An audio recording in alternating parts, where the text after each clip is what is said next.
Are you ready to take your love for Spurs to the next level? Because we've got some exciting news for you.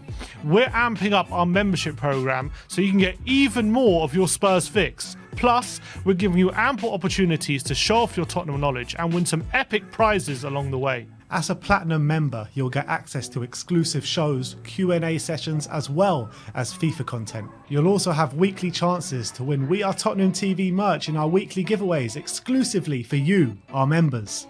But wait, there's more!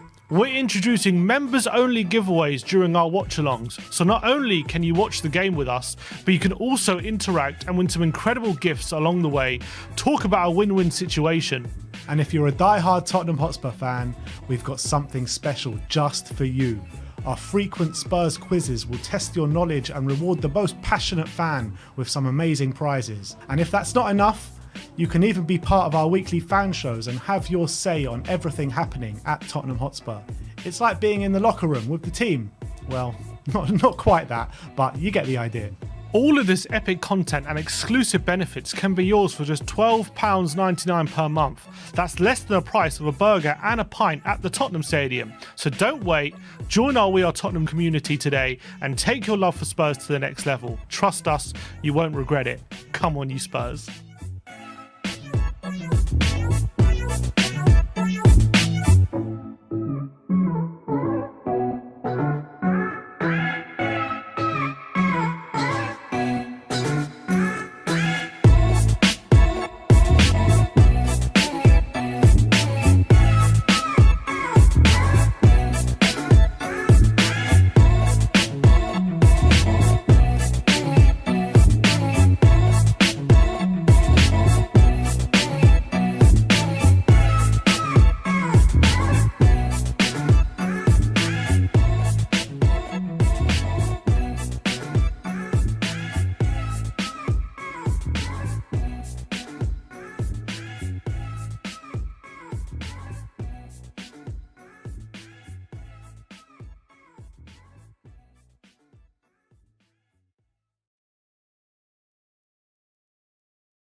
What's going on, people? We are Tottenham TV. Welcome back to another preview stream for you guys today in anticipation for the big game against Newcastle at St James's Park on Sunday.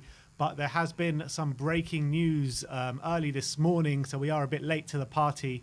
But Fabio Paratici has resigned from his post at Tottenham Hotspur. We brought you the news yesterday saying we are expecting the outcome of the appeal, Fabio Paratici's appeal, and that did come last night, saying that, well, I'll read you the statement. It said, Juventus have 15-point penalty suspended and move up to third in Serie A pending a new hearing, and the appeals of Agnelli, Paratici, Cherubini and Avriabeni were rejected. The appeals of Nedved and all the former members of the board of directors were accepted. So Juve got their 15 points back. Paratici, Agnelli and the two others' appeals were rejected, and Nedved is in the clear with some other board of directors. Di Marzio broke this morning saying last night saying the College of Guarantee of Sport have rejected the appeal of Paratici. Ali Gold chimed in and said the same thing pretty much, saying Paratici's appeal against his 2.5-year ban extended globally by FIFA has been rejected. Then we had a club statement this morning. I was expecting it actually late last night, but it did come this morning, and it says the current worldwide ban prevents Fabio from fulfilling his duties as managing director of football. Fabio has consequently taken the decision to resign from his position at the club with immediate effect to focus on his legal position in respect of the FIGC and FIFA rulings. Daniel Levy said that this has been a stressful time for Fabio and his family. We wanted to ensure that we allowed for the due process to be followed. Fabio is a man who lives and breathes football. We wish him well. We started several months ago to restructure our football operations, and last week announced the appointment of Scott Munn as CFO to head up all the footballing departments.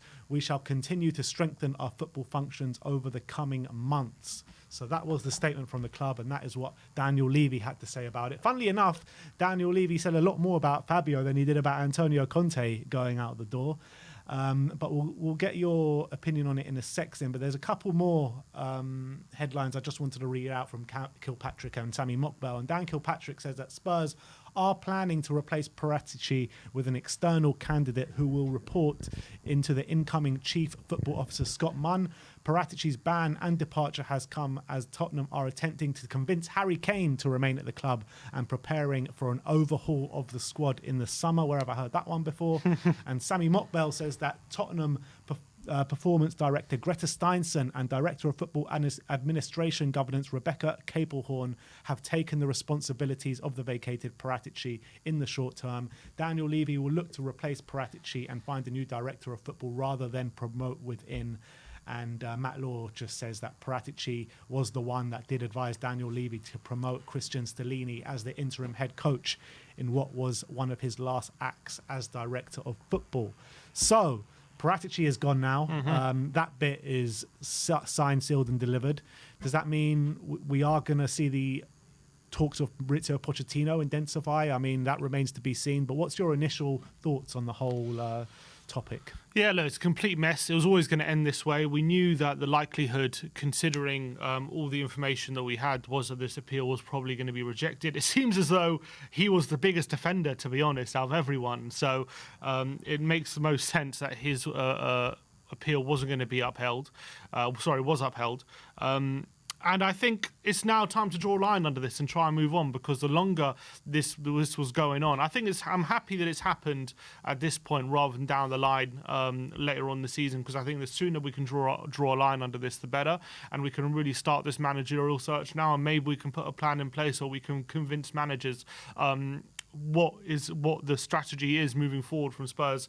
I do think that again, we're still probably going to need a director of football in before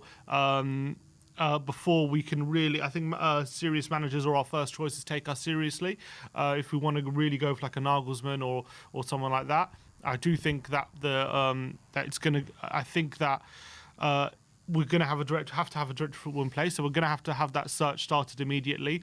But hopefully Steinson and can maybe step up. Yeah, maybe he can step up in the meantime, but. It is his vision of the strategy of the footballing side going to be the same as a new director of football? So again, it's like, let's say Steinson does the interview. You know, is he going to say one thing and then we bring in a new director of football and it's a different direction? You know what I mean? They're going to want to mould it in their own image. Obviously, I think Scott Munn is going to be very involved in these negotiations. From what we understand, it seems as though he's already started work unofficially, albeit he'd only officially starts on in June. So that's not too far away at this point, anyway. We did hear that he's started already, haven't we? Yes, I'm saying, yeah, he's to Holland, speaking to Arnie Slot apparently. Apparently, him and Levy both went to Holland, so maybe we'll hear more about that later date. There's no indication he's like a leading candidate yet, but there's clearly maybe tentative discussions at the moment. Obviously, they got knocked out of the Europa League last week, so maybe that would accelerate things. But I think Paratici overall, I think you can say recruitment-wise, he's probably done a decent job. I wouldn't say it's outstanding. I wouldn't say it's disaster. I think it's more good than bad.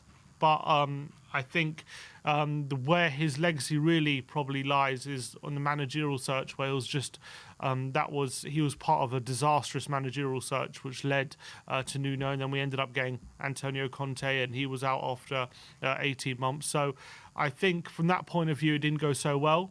I think obviously it's a disaster that we've got this whole director of football through the door, someone who's done this job at a high level for many years, and we kind of couldn't, and it's kind of ended after less than 2 years, a bit like our managerial recruitment. And it's just, we've done so much restructuring, so much work, and it's a lot of it's going to have to be thrown out now, or going to have to be rethought of because of this outcome. So that's really difficult to get your head around, and I'm sure that's why the hierarchy were clinging on to keeping him, because of all the work that's gone into making Paratici work. So I don't have any names in my head who I want as new director of football, apart from people who I know from the past. So we're going to have to do extensive research into hopefully bring in a guy who's more suited. But hopefully the new person really understands, because I feel like Fabio didn't understand maybe what it was to be director of football of a club like Tottenham, and what it had to take, in my opinion, because I think he thought it'd be similar to what he was doing at Juventus, like in terms of the manager anyway. Hopefully the new guy understands we need someone, a progressive manager who's going to be have Tottenham at their forefront and not think Tottenham's beneath them and all that kind of stuff.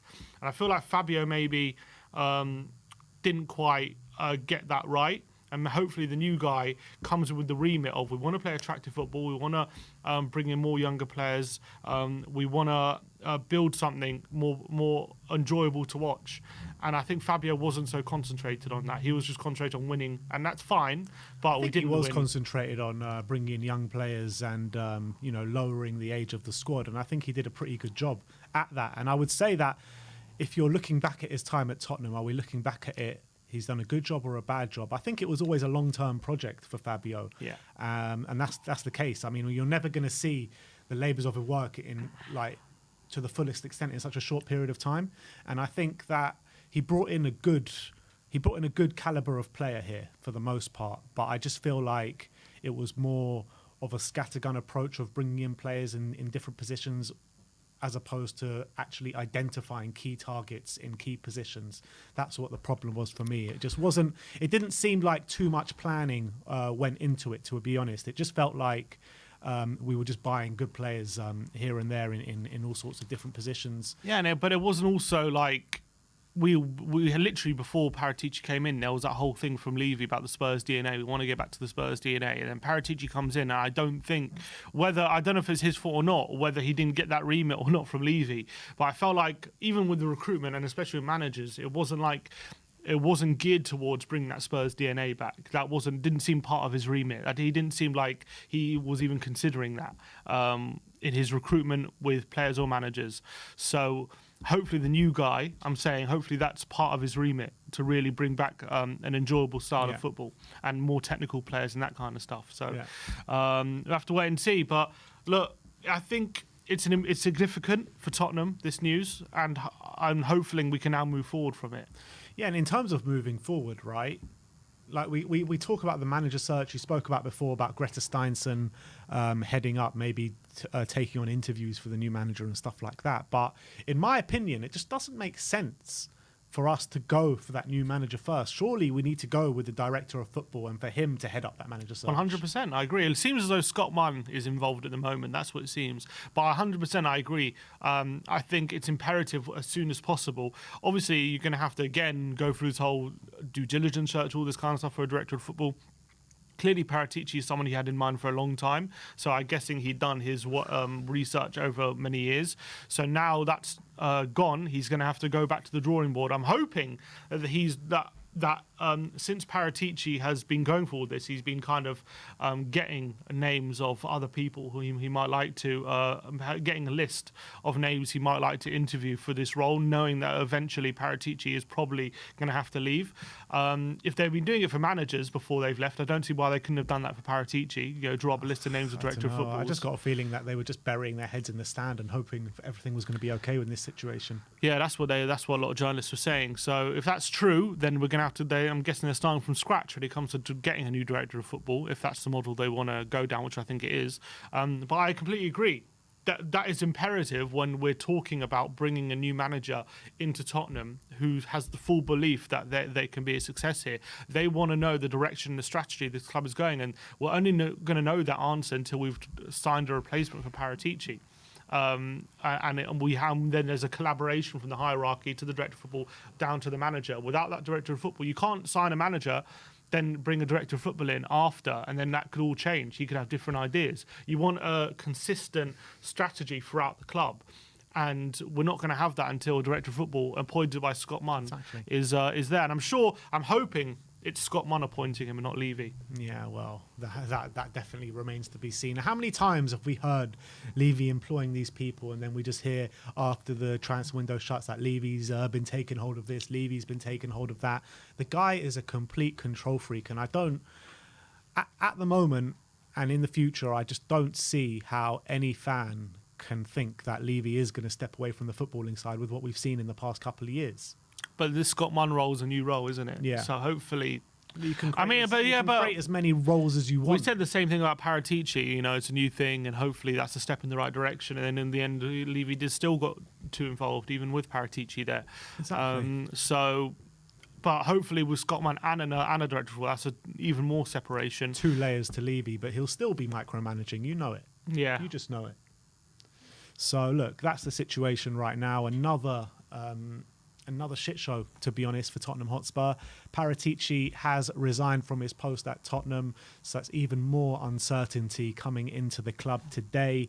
I guess we'll have to wait and see who. Well, in a way, it's more certain direction the club go. It's more certainty because at least it's done. Guess, you know what I mean? Because when we're in this limbo, that was even worse. But now we know he's gone. We can move forward from it now. We can see what. Now we can actually start putting in place actions to kind of move away from that. And that's the most important thing, I guess. Yeah, but look, Fabio, I think he brought in good players here. The calibre of player to come in was good. Like you mentioned before, the DNA and going back to the Tottenham DNA was a big letdown from him. But I think that he's leaving the club squad in a better state than when it came here. Yeah, and a bit like Comoli is. I remember when we had Comoli, everyone thought he was rubbish, and then later down the line, a lot of the players that he signed, who initially maybe weren't so good, turned out to be quite good players.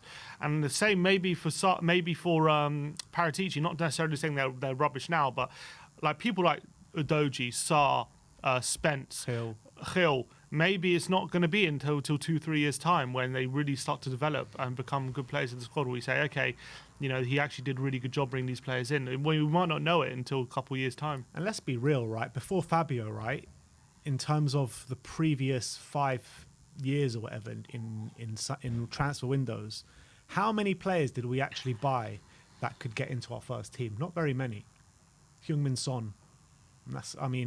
You could probably count them on one hand how many players that we signed in that period before Fabio that that could break into that first team week in, week out. And now, since he's come in, we've brought in quite a number of players that can break into this first team week in, week out. The likes of Romero, Kulusevski, Bentancur, potentially Bissouma. Perisic has been playing week in, week out pretty much all season. So you've got to say that the calibre of player has been a lot better under him coming in than it has been previously. Yeah, I agree with that, and I think especially compared to like the summer, if you compare like last summer to the summer of where we spent probably a similar amount of money to the summer under Højbjerg Jose. was one as well, yeah. Yeah, we had like Højbjerg, but like, you know, Roden, an aging Bale. We had, you know, Matt Doherty. Like these players that you just don't want them anywhere. Like you don't want them in the squad. So I think like it's better than that. Like the recruitment has gotten better under Paratici, 100%, and I agree that I'm happy that as well he's gone for really young stars who have potential to explode in the future, which maybe we were lacking a bit. We didn't really have anyone coming through where you thought this guy's got a massive future and he's really young right now. So I think that was a part of his remit as well. So I agree. I think the squad is in a better place now than it was when he took over. 100%, I agree with that. But under a new manager now, I feel like.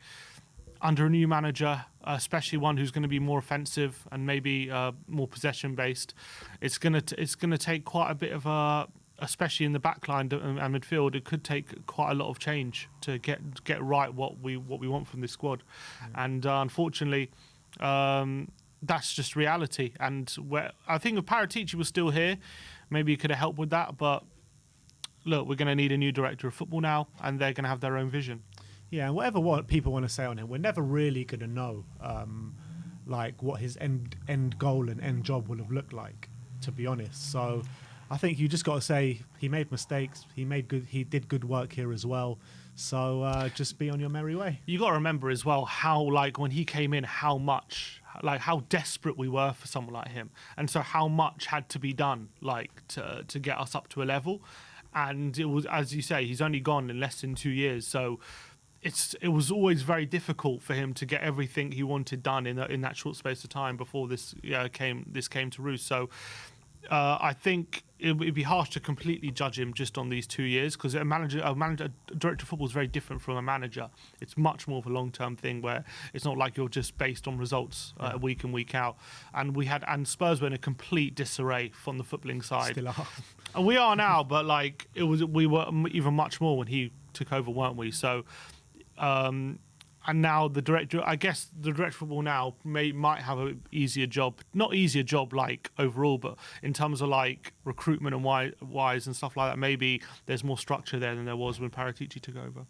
All right, well that is the situation with Fabio at the moment. He has left the club. But now let's move on and let's talk about the game on Sunday. Big game at St James's Park, Newcastle against Tottenham. A big battle for the top four. Newcastle currently sit inside the top four. If we win, we go level on points with them? We'll go level of points. Newcastle will have a game in hand, but that game in hand is against Brighton at home, which has actually just been rescheduled for late April or in May. So look, there's no guarantee. Obviously, they win that game, but. We have to win, essentially, yes. I think a draw is not good enough in this scenario. We have to go to St James's Park and get all 3 points. I mean, if the task of going to St James's Park isn't daunting enough, going there and needing 3 points, the way we're playing and the way we're folding every single game at the moment, I mean... I'm lost for words. I'm really lost for words because I can't see any way that we can go up there and get 3 points. Neither can I, to be honest. Newcastle are full. I know they lost their last game against Aston Villa. Maybe that would worry them a bit going into this game, considering it was such a heavy defeat. But at home they've been by and large been really, really. At home they've been. Really good. Like they battered Man United. They were really strong in their last few home games. They're so aggressive. That's the big thing for me. When I look at the teams, it's not even necessarily, as much as they do probably have a better team than us right now, considering how we're playing. I don't even think it's like I look at their team and think, oh my God, how are we going to deal with their quality? There's no one actually I look at their team I'm like really scared of in terms of like hurting us. But what they have is a team spirit. They have aggression and they have that mentality that they never give up. They're going to put you under pressure. And it's going to be very hard to deal with. Especially with the St James's crowd behind them. That's what I'm scared about, because that is what has been our undoing of the last few weeks, especially against the likes of Southampton, the likes of Everton. I wouldn't say so much Bournemouth, that was all just our own doing, but like Southampton and Everton, it wasn't even like our mistakes that was cost us. What cost us was crumbling under the pressure. That is what cost us, and just succumbing to lesser sides because they were more aggressive than us. And we know Newcastle have dialed that aggression this season up to a 10, basically, especially with the likes of Joel Linton and Bruno Guimaraes in the team. And I just feel like they're gonna basically pen us in. And it's going to be very difficult for us to find any sort of outball, any sort of counter-attacks.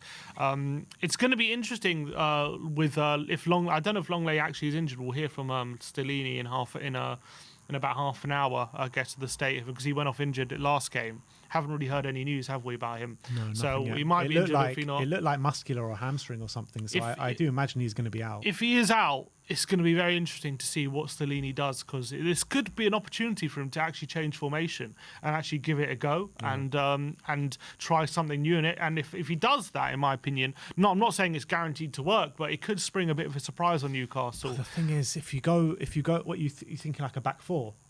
Maybe, yeah. If we do go a back four, Porro at right back, Dyer in a back four at centre back, and Perisic at left back, I mean, I think that's a recipe for disaster.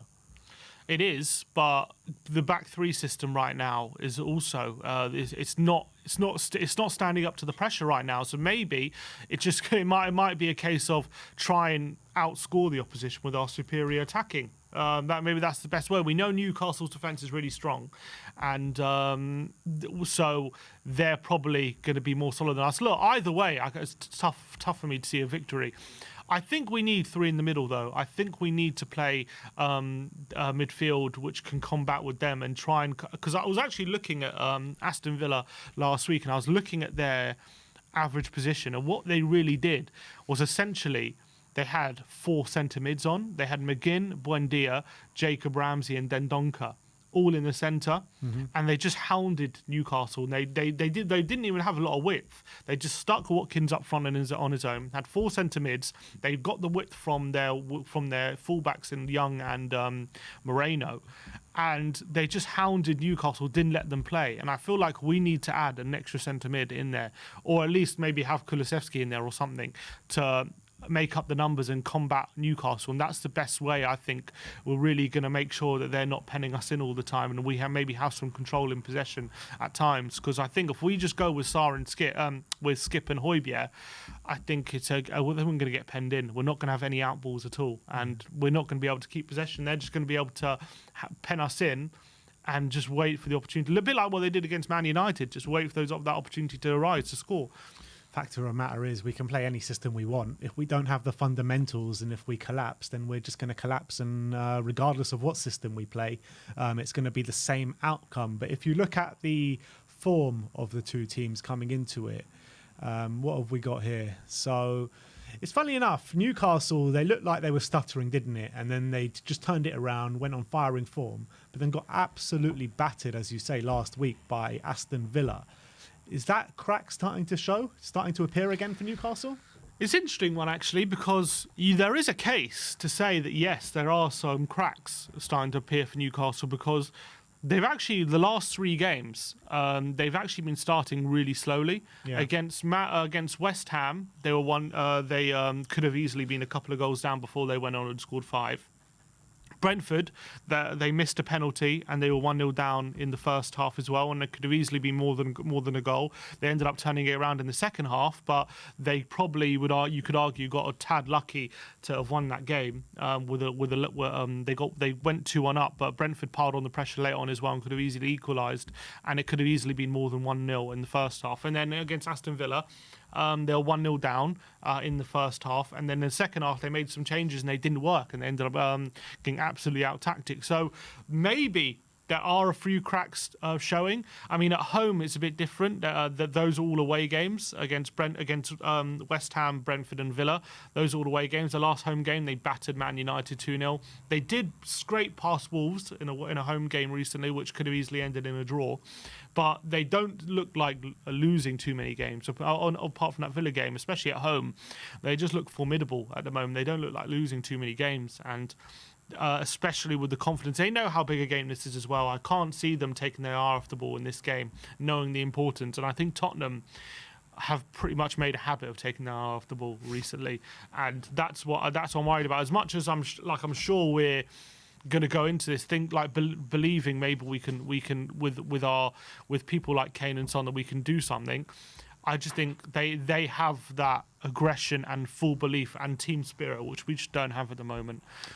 So there might be a few cracks appearing, but I don't think it's enough to suggest they're going to lose this game, which I think maybe it's enough to suggest we could get a draw, but a draw isn't good enough. If you move on to the head-to-head between Spurs and Newcastle, I mean, we've got a really good head-to-head, to be honest, against them. Earlier on this season, we did lose 2-1, but I felt like we could have got more out of that game, to be honest. Again, individual mistakes. Individual errors costing us once again.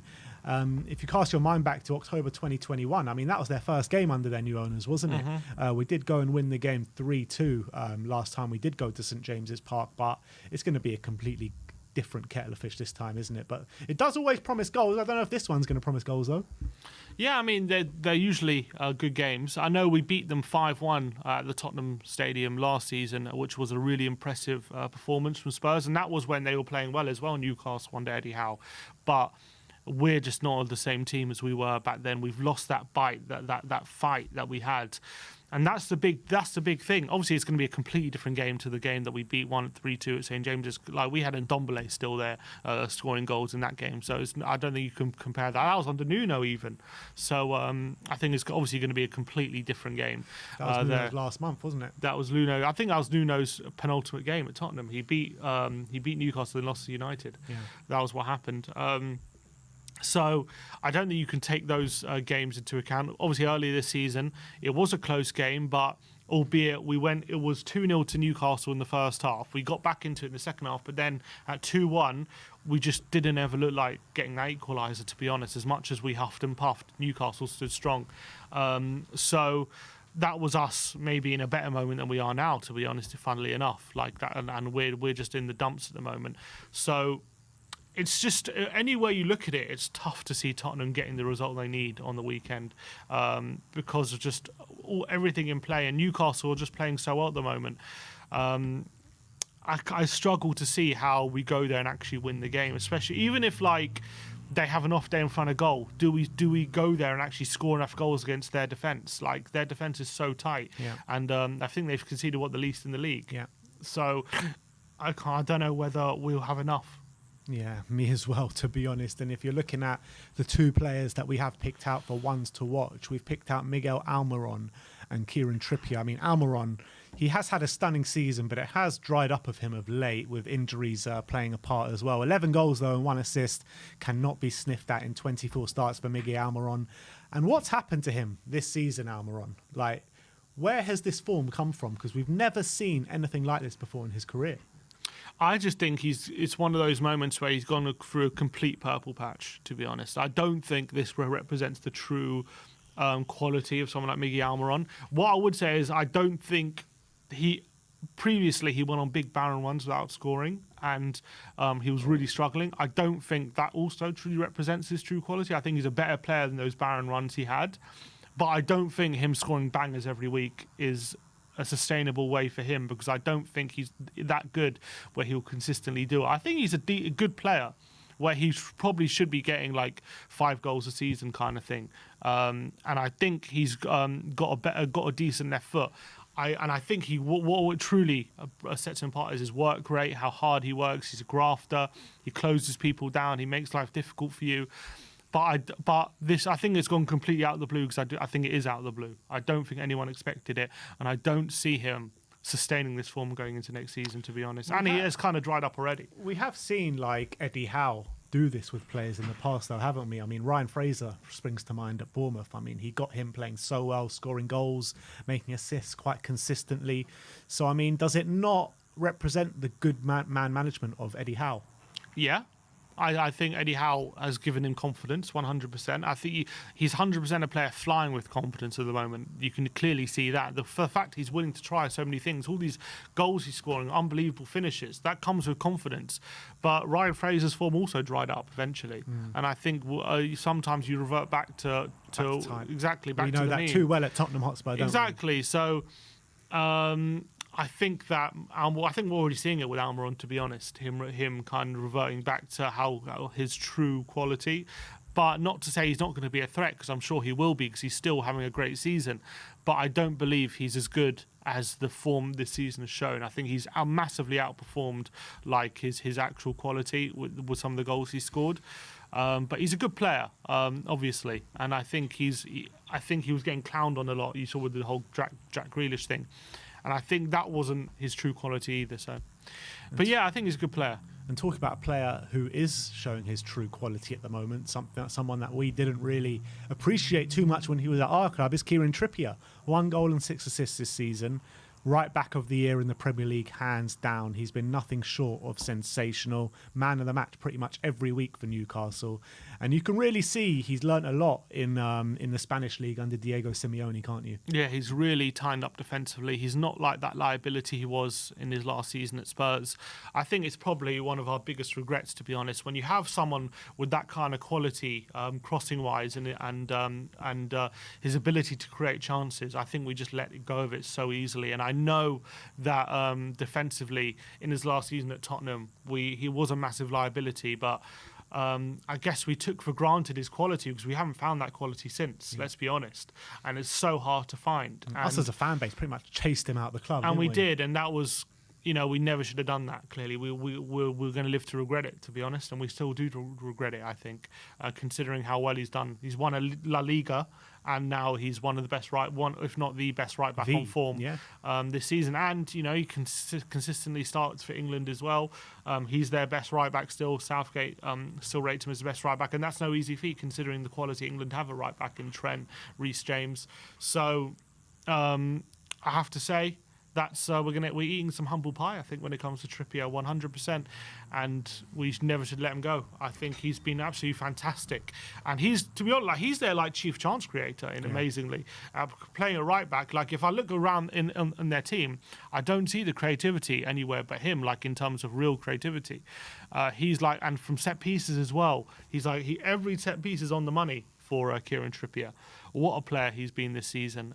He's had a brilliant career overall as well. I know he's 32, but he's showing no signs of slowing down at the moment. He seems like he can go for a few more years. And it just goes to show that maybe fans should be a bit more patient with players, and maybe we shouldn't always. Obviously, sometimes a player just simply isn't good enough, but there are instances like Trippier where you think this player is not good enough anymore, whereas you put him, you give him some different kind of training, or you coach him a different way, and he can become a player which is extremely valuable. The fact of the matter was that when he left Spurs, he said that he was playing throughout an injury that whole season. And we didn't realise it at the time. And maybe if we did realise that at the time, things would have been a bit different. And also, I think it's important to say, at Spurs, I think by and large his time with Tottenham was good. It was just that last season, really, which we had major issues with. And I guess as fans, you can only go with what you're seeing on the pitch. And when he's kind of week in, week out, not being good enough, you would come to the conclusion, okay, this guy's maybe lost what he had. Whereas we have players now like Sanchez and Dyer, who I think are different cases where, they've kind of never been good enough, especially for many years. It's not like just one-off year. They've had 5-6 years where they've been off it. So I think it's different case to someone like Trippier, but we definitely hounded out Trippier way too soon. And I think we would have been better suited to have supported him and hopefully convinced him to stay, because it seemed like the hierarchy as well weren't interested in him staying. He said at the end of that season he wanted to discuss a new contract and they weren't interested, and he kind of wanted to sell him. And I think we've all got it wrong at this point. Absolutely. But if you bring up the predicted lineup for Newcastle, this is the lineup that we expect to happen. So Maximan, Fraser and Kraft out injured. I mean, so Maximan being out injured is a big plus for us because he'll definitely cause us trouble down that side. But when you're looking at that defence, I mean, Trippier, Shah, Botman and Byrne. First of all, let's talk about Sven Botman, because he was a player that we were linked with before he joined Newcastle. and another one we seem to have missed the trick on. Yeah, he's done absolutely brilliant. There were concerns, I remember, when Spurs were going for him. Oh, is he suited to the Premier League? There's always concerns, but then other teams just go in and then he turn out into stars. And then, he's very tall, but is that leading to a lack of pace? But he's been absolutely brilliant, I have to say. I think it helps that he has Dan Burn next to him in a way, because Dan Burn doesn't really fire forward much. And so he does have that protection. And same with Burn, it helps that he's got Botman next to him. They're both kind of very close to each other, and they're both very tall, very physical. They dominate any aerial duel between them. I think that helps. But he's been absolutely brilliant. Would he have worked in Tottenham's back three? I think he would have been better than Davis or Longley in that position, 100%. We could have done with him. In a perfect world, are there better players who maybe are more aggressive but don't have that lack of pace potentially? But he's done absolutely wonders at Newcastle. They've really created that defensive organisation with him at the forefront. His defensive quality is fantastic. His reading of the game is brilliant.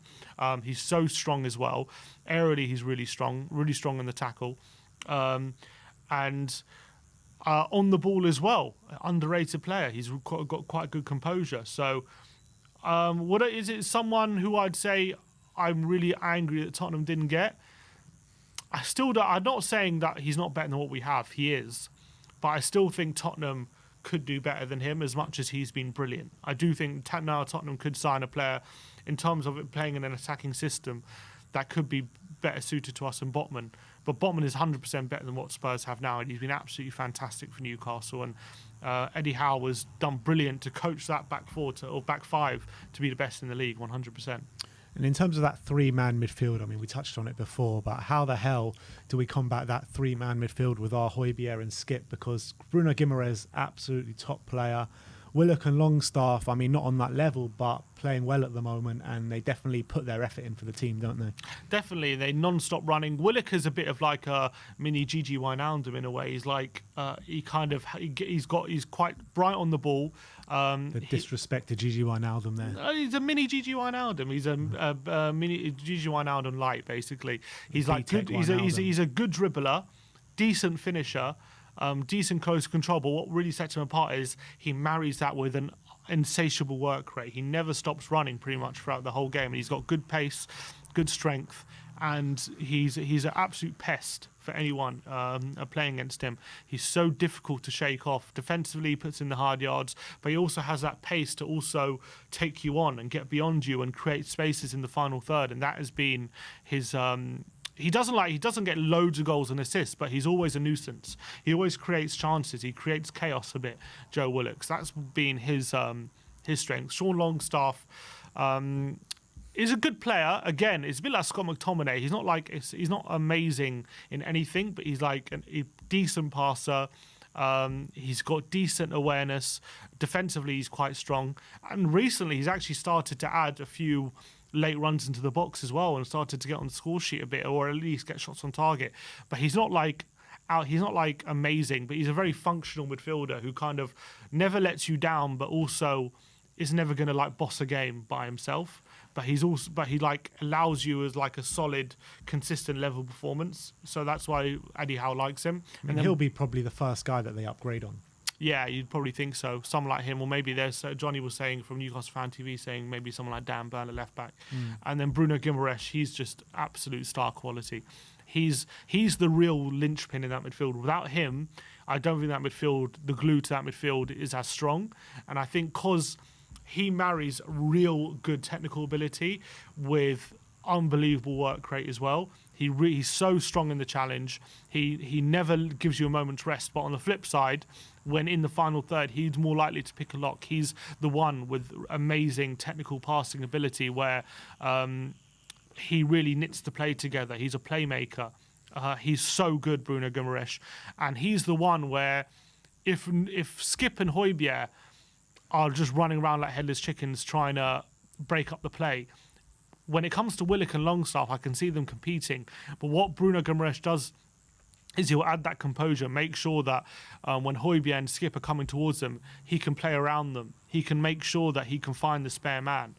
And I don't think anyone in that Newcastle squad is capable as him as doing that. And that's going to be the real difference. And he's the reason I think we really need an extra body in the midfield, because without that, I can just see them in possession really dictating the play and us really struggling. What I'm worried about is I'm kind of worried about this Newcastle front line, especially like someone like Joe Linton coming up against someone like Pedro Porro. Because Joe Linton, I mean, first of all, talking about Joe Linton, it's like the greatest comeback I've seen since Moussa Sissoko, to be honest. But it's been better than Moussa Sissoko. But he's so physical. He's so big. He's such basically an animal on the pitch. How is Pedro Porro supposed to compete with him physically? He won't be able to compete with him physically. He's going to have to make it a non-physical battle. But when it comes to taking people on dribbling, I think Porro will probably be a bit relieved he's facing someone like Joe Linton rather than, say, Maximan, because I think, say, Maximan would probably have him on toast in those situations, whereas I think from a dribbling standpoint, one-on-one situation, I don't think Porro is going to be would be as worried as with Joe Linton. Where Joe Linton will make his money is in the box. I think that is where we're going to be worried about him, in my opinion, because crosses in the box, he's such a physical presence there. Who's going to be picking him up? Romero isn't the most physical when it comes to aerial challenges. Porro isn't. So if Joe Linton gets in between them, I can really see him getting some joy when it comes to Trippier crossing from the right, Joe Linton arriving at the back post. That's big red flag for me, and I see them getting a lot of joy there. And what Joe Linton also gives you is unbelievable. I think I could say this about every Newcastle player, but unbelievable work rate. So when Porro goes forward, Joe Linton isn't going to be the kind of player to let him go. Isn't going to be the kind of player to say, look, I'm going to half cheat here. I'm going to let him go because I know if we could win the ball back, I'm going to have all this space. He's not that kind of player. He's going to follow him all the way back. And that's one avenue where you're thinking, okay, if Porro can kind of exploit the space on the right-hand side, maybe we can get some joy, but I don't see Joe Linton allowing him that. And that is going to be a big problem for me when we try and attack Newcastle. Joe Linton tracks back every single time, and he's got unbelievable engine on him. And he's got really good ball retention as well. So I don't think as a left winger he's like amazing at taking people on, getting crosses in the box, stuff like that. But his physicality, his work rate, and his late runs into the back post, that's where it's going to hurt us, in my opinion. And obviously the last guy to talk about is Isaac. He's really announcing himself now. Bought in for big money in the summer or January? In the summer, yeah. 70 million. Brilliant player. I mean, he took a while because of injuries and stuff like that, but now he's been injury-free for a while. You're really seeing the true quality, aren't you? Well, he actually burst onto the scene, didn't he, straight away? Because I think against Liverpool, he scored against his debut. It was like a stop-start bursting onto the scene. Yeah, I think he scored in his first 3 games or first 2 games. Definitely scored in his debut. I think he scored a penalty. I think his first few goals were penalties, weren't they? Well, Liverpool, he scored a great goal at Anfield, I remember. That was his debut. That was his debut, and then he scored a couple of penalties. And don't know what that was, sorry. So he scored a few goals, and then he got a big injury, a few months out. What he's really good at, Callum Wilson, I feel, is not Wilson, Isaac, is the difference between him and Wilson. Wilson is like one of these strikers, a bit like Vardy. He'll constantly try running in behind.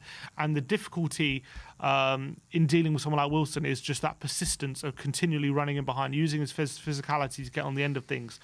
But what he lacks, which Isaac has, is his really good technical ability to hold up the ball. You give it to him on his chest or by the feet, he can hold off at defenders, and he can get on the turn and bring other people into play. And I think his finishing ability, whereas Wilson will most likely, when he's one-on-one, just try and smash it into the net. He's more of like a powerful finisher like that.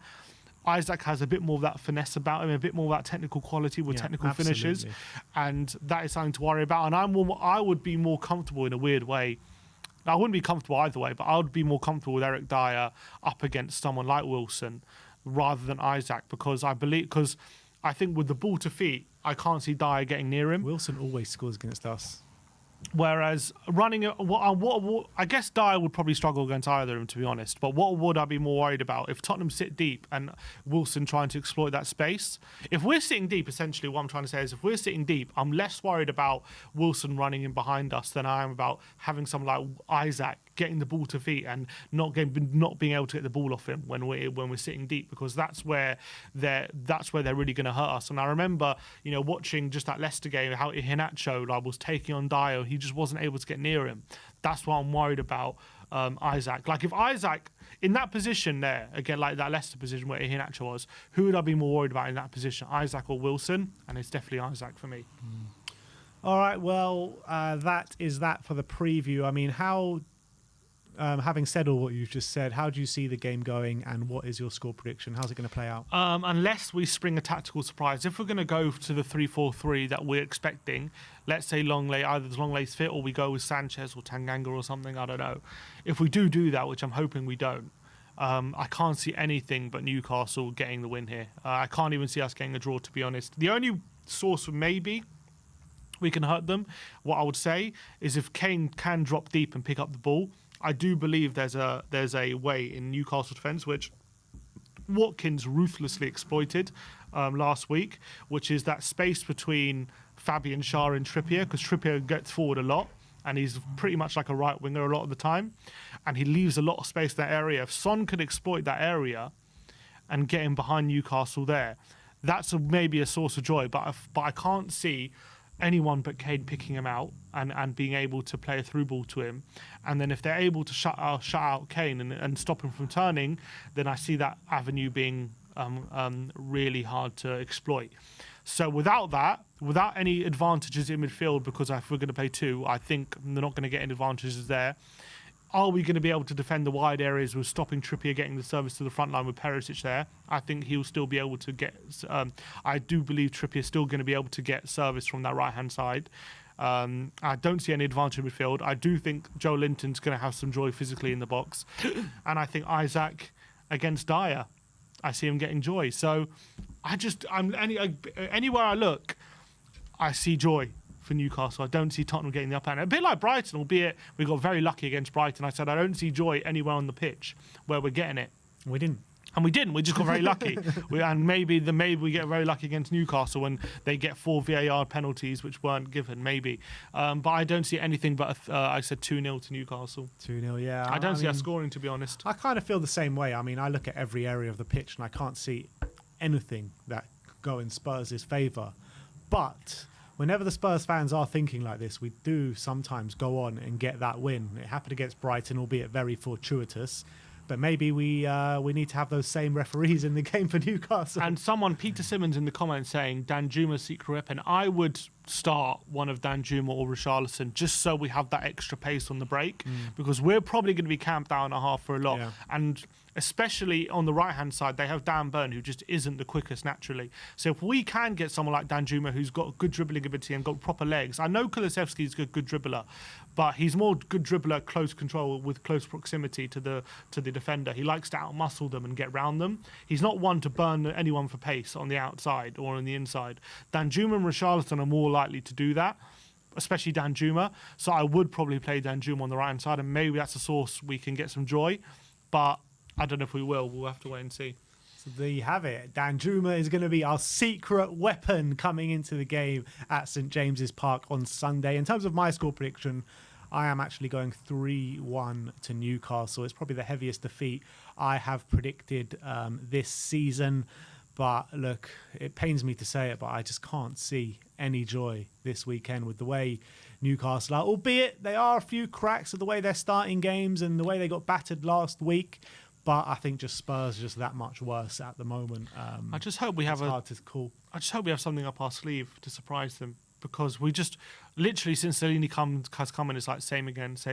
Apart from the last half an hour against Bournemouth where we put all the attackers on, it's just been same again. Everyone knows how we play. Spring, especially if Longley is out, I wouldn't see this as something to be panicked about. I think it's an opportunity to change things up. That's how I would see it. An opportunity to concede even more goals. I think it's an opportunity to go more attacking, put an extra body in midfield, change things up, make the opposition think differently. And yeah, you might end up conceding more goals, but we conceded 3 against Bournemouth, so whatever. You know what I mean? It's very true. Yeah, it's absolutely spot on. But look, no confidence here in the We Are Tottenham TV studio, but let me know in the comments section below what you think the score is going to be, how you think the game is going to pan out.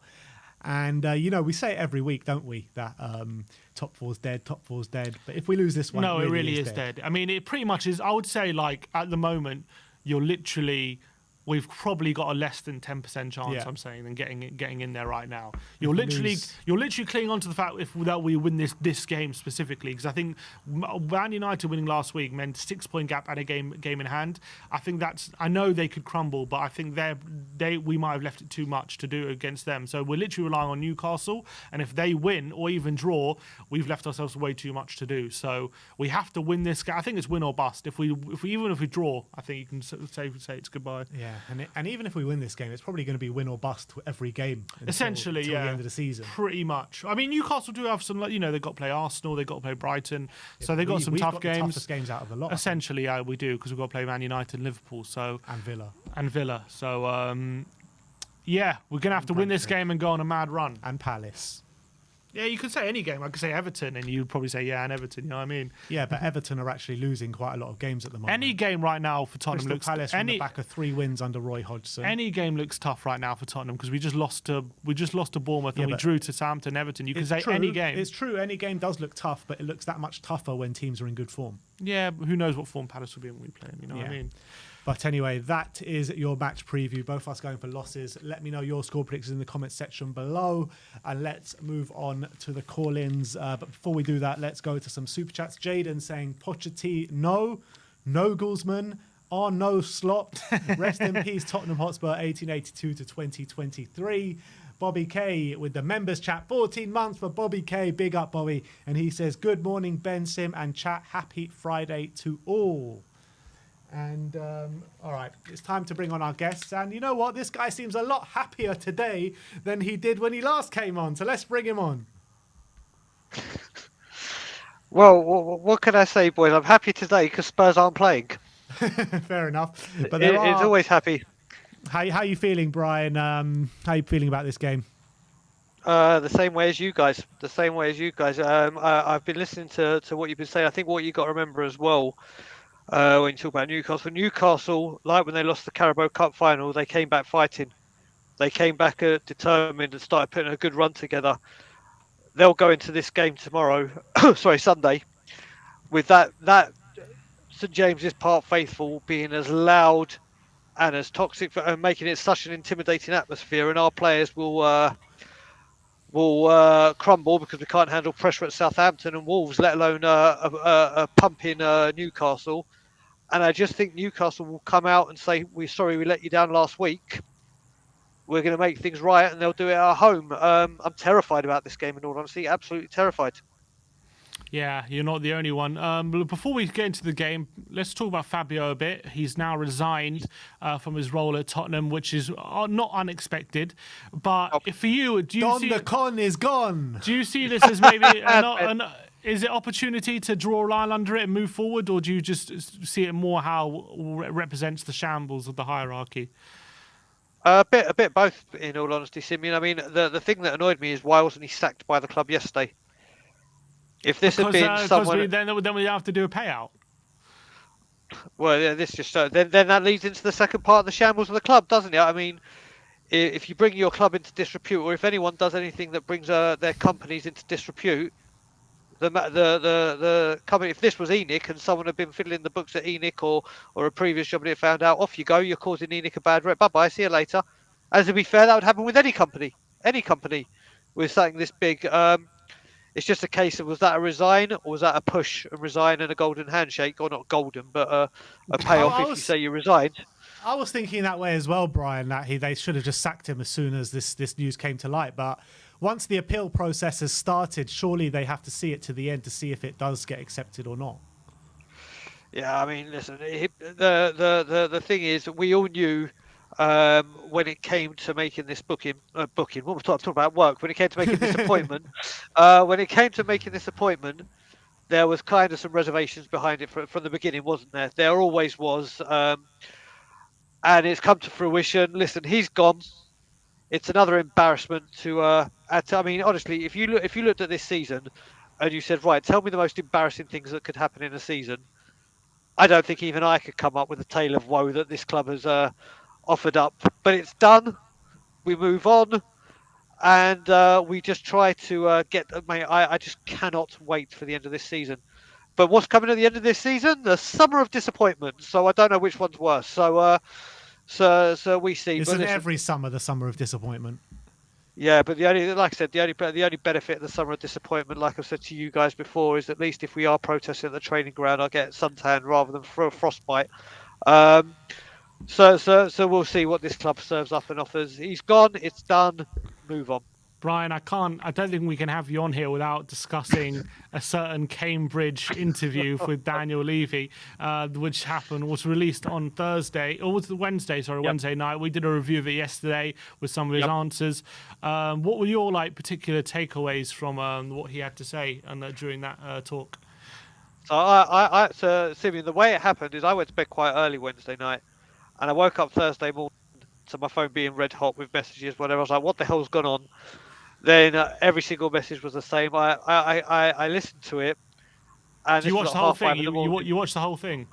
I tried to watch the whole thing, but just hearing his voice, just my skin was crawling, my blood was boiling, and I was like, "Listen, my parents are asleep. Things are going to get broken here. I best refrain from that." But a great Twitter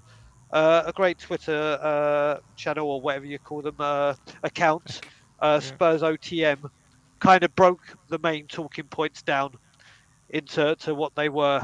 So if you look at it, the one about I hope there's a statue of Harry Kane, I just started pissing myself with laughter. I mean, you hope you're the one. We hope that we see Bill Nick and Jimmy Greaves. You're the one that can do it, but you're hoping that you can do it. He's wording it like that, Brian, in my opinion. You Go know on. why he's wording it like that? Because he's trying to give one last thing to make Harry Kane stay. It was like, oh, if you stay, you could have a statue here. You know what? I actually think a different way as well. He's probably hoping that the fans rally round to put the money together to say, "Here you go, get a statue of him." And they go, "Oh yeah, we'll do that now because someone else has raised the money." So that made my that got me. And when he said he may not have won anything, but he's a legend here, and I'm thinking, is that what we do now? We sign players and say, "Don't worry, you're not going to win silverware, but you could become a legend. You could become a legend." And then listen, there's so many for me to go on before we get to Newcastle. But the one that really got to me is he goes, "Yeah, we need to." Oh, there's two. I can't let go. When he said we're on a journey and we need to win more trophies, we're on a journey. I was like, it took me back to when I was 4 years old and going on a road trip with my parents, and as a kid, you just went, "Are we there yet? Are we there yet? Are we there yet?" Because this journey is going on way too long for a trophy. And the one that really got to me was his pathetic excuse about that lot down the road when he goes, "Oh yes, it really kills me that another club in North London are ahead of us. But if you go back 5 years, we've been ahead of them.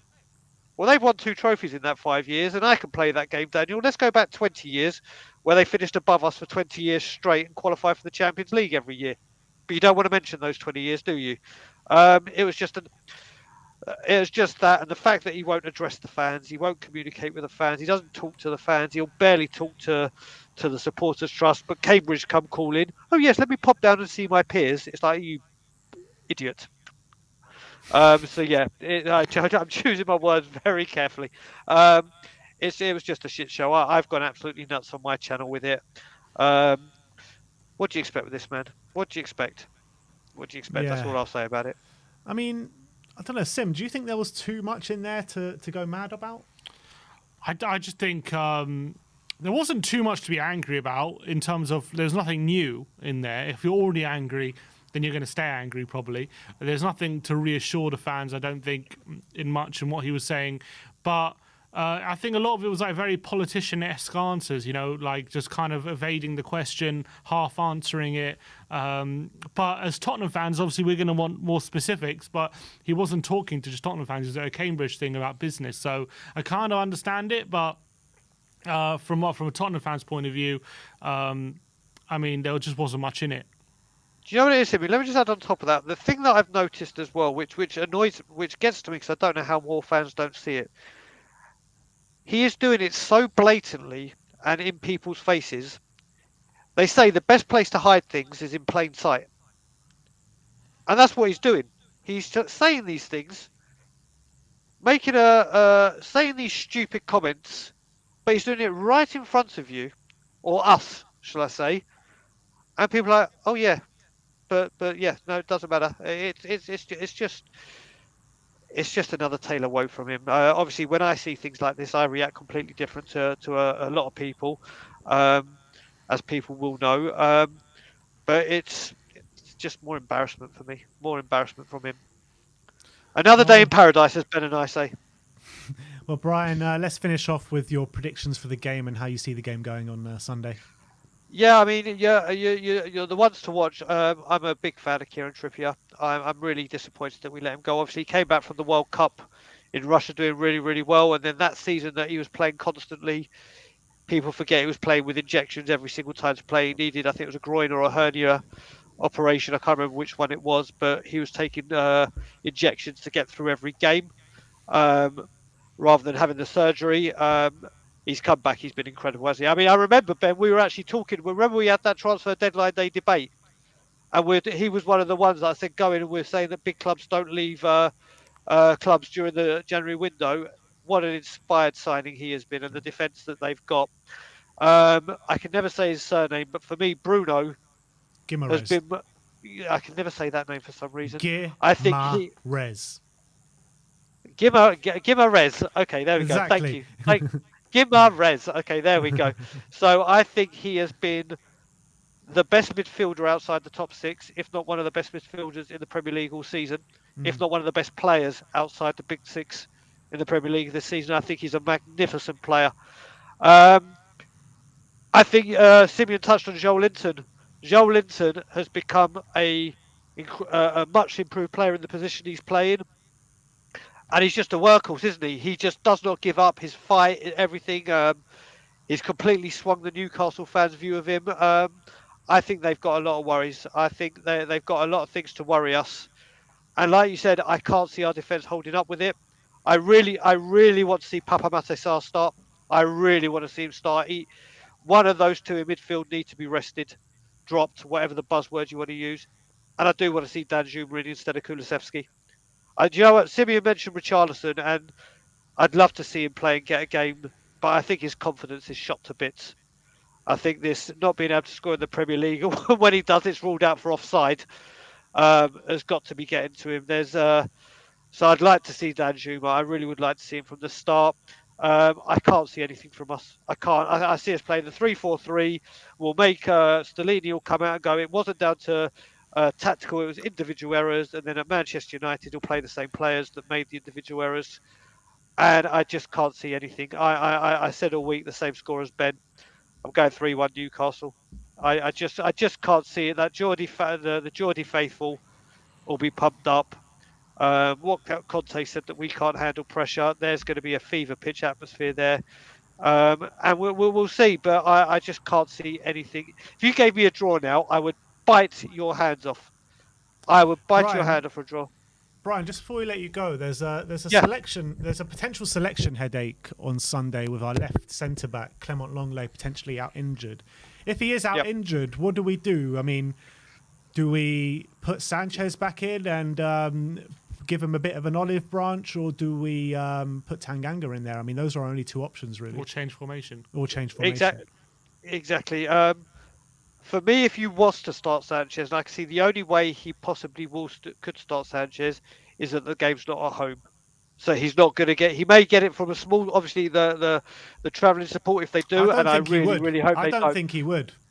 Yeah, but the away fans are completely different. I mean, the disrespect shown to that man and to Porro last week when they blame them but won't blame another person who's been there a lot longer is to me.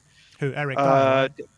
yeah, Eric Dyer, they can do that, and also a man that sits up on around about the halfway line, wears glasses, would have a skinhead, looks like me, and just Mr. Emotionless. But I think if Sanchez starts, if this game was at home, put it this way, Sanchez wouldn't start. But it's such a bad situation to be in, isn't it? But what do you do if it is Sanchez or I was talking about this. I went onto a Newcastle channel yesterday, and I was saying, like, do you know what? If we did have to start one of them, I think Romero still has to start on the right.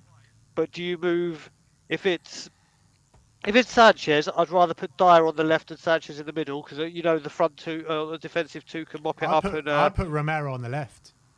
you would? I don't know. Yeah. I think we've got to use Romero because you got to remember as well. At the moment, depending who's on that wing with Porro could give it a horrible time defensively tomorrow. Sunday, sorry, he really could. So that's another dilemma, isn't it, Ben? It's like, do you move Romero from right to left because he's our strongest defender who can play there? But then you're also weakening Porro because if he does have another bad game, who you got on the right? Do you put Dyer on the right, then Sanchez or Tanganga? It's a real issue. It's a real issue. I mean, do we even know what Longlay's? Do we know if he's a doubt or No, he's we don't know definitely ruled anything out? yet. We don't know anything yet. We'll have to wait and see for the Stellini press conference. Which will be out momentarily, or if not, ready for you guys. But yeah, it's a real worry. But who would you play if it is Longley out? What are you doing? You playing Tanganga or Sanchez? I'm changing formation personally. Oh, that's Ben. Sim. That's risky, man. Especially there. What would you do? I'll change it. I'll go 4 at the back. I'll add an extra centre mid in there. You can go 4-3-3. 4-3-3. There you go. Well, Sim, you've I called think it's these just things a recipe. before. I think it's a recipe for disaster anywhere we go, to be honest. Yeah, mate. Why don't we try and get 12 or 13 players out there? That might help us. See if the referee doesn't know. That may help us. But yeah, like I said, I yeah, no, you know it, Ben. Yeah, but Brian, maybe we take away a centre back and put an extra goalkeeper in there. I think. Well, do you know what? We need Fravers Foster in there to cover Hugo and his Flapiansky. So Hugo Flapiansky is what I've started to call him.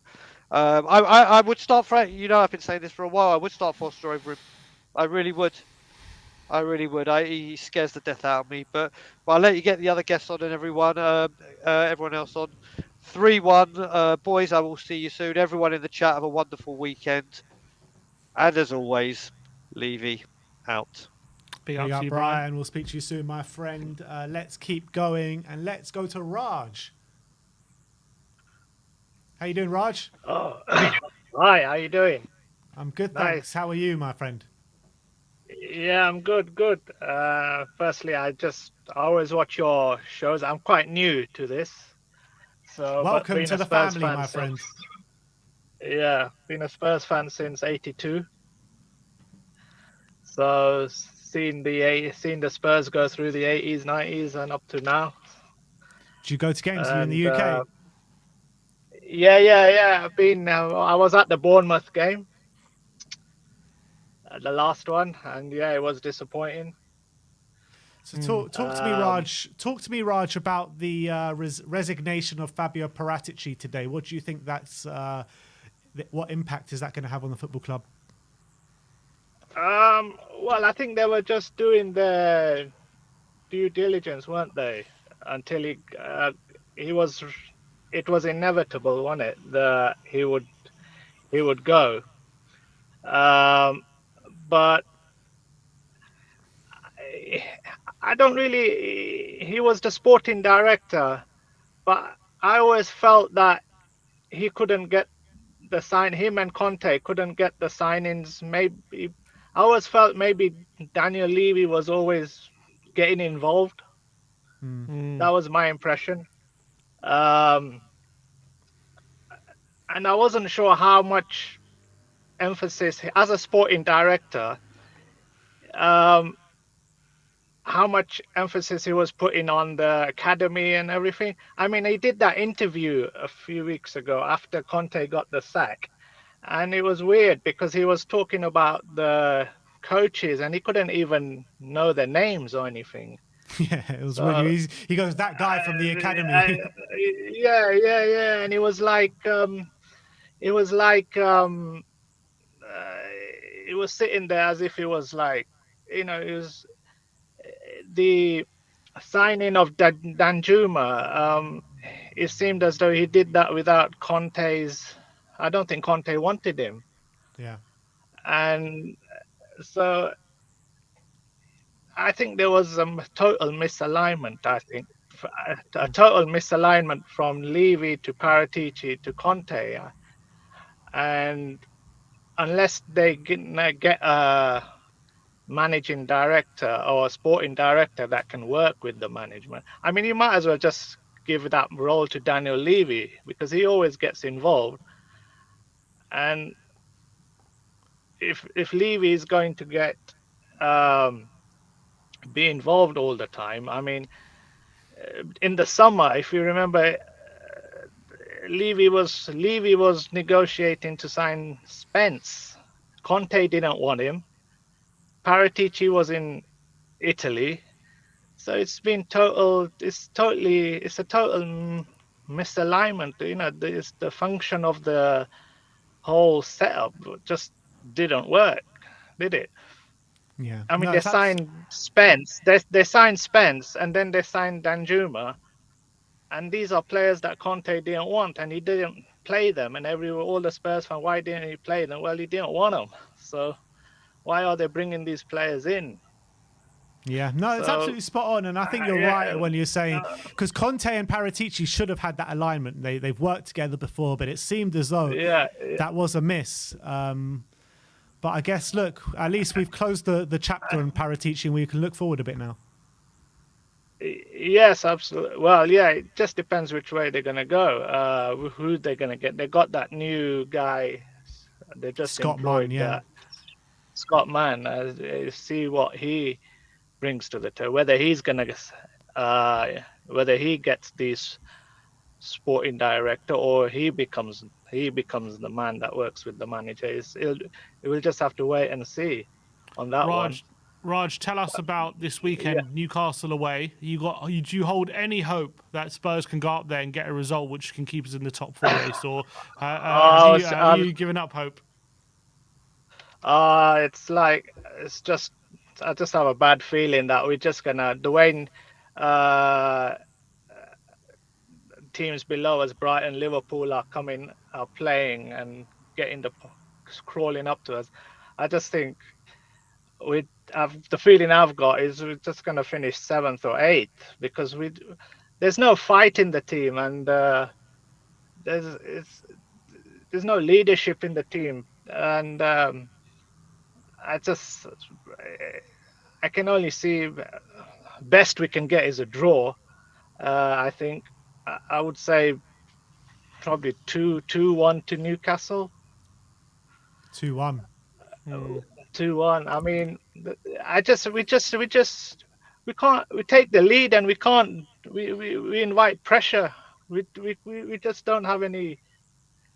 Look at Southampton, look at Bournemouth, Everton, the amount of points we drop, the amount of chances we get to.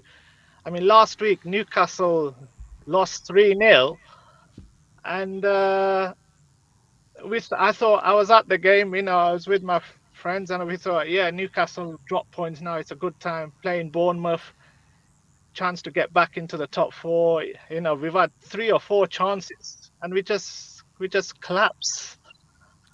And we then got Newcastle, Man U, and Liverpool. And my fear is we may not even qualify for Europe the way we're going. Yeah, I mean, that is the sad state of affairs, to be honest. But you're about to ask something. No. Just... all right, no, that's it. Yeah, Raj, thank you for coming on today, my friend. Cheers, boys. That's all, Raj. Cheers. Good to see you, Bye-bye. mate. Let's keep going, guys. We've got the Perchy on next. Let's speak to Perch. Let's see how he's doing. Perchy, how you doing, mate? I'm all good. How are you, boys? Going through the motions, my friend. Going through the motions. I'm all healthy, so that's the main thing. But yeah, Spurs are definitely the bane of my life at the moment, to be honest. Feels like that, doesn't it? Any sort of way that you can tell me how we get 3 points this weekend? I don't know. They get 3 red cards. The manager gets sent off. The goalkeeper decides to forget to save goals. So that's the only way, if we get lucky like we did against Brighton, basically. Yeah. Literally. Simple. Keep it as simple as that. Yeah, I think we're really struggling to find like how like Spurs are going to get any sort of result on Sunday, because like in terms of, do you believe it's more like when you look at Newcastle, are you worried about their quality, or is it just more like their team spirit and that aggression and putting us under pressure, which is like going to be the difference. No, I think they're coached perfectly.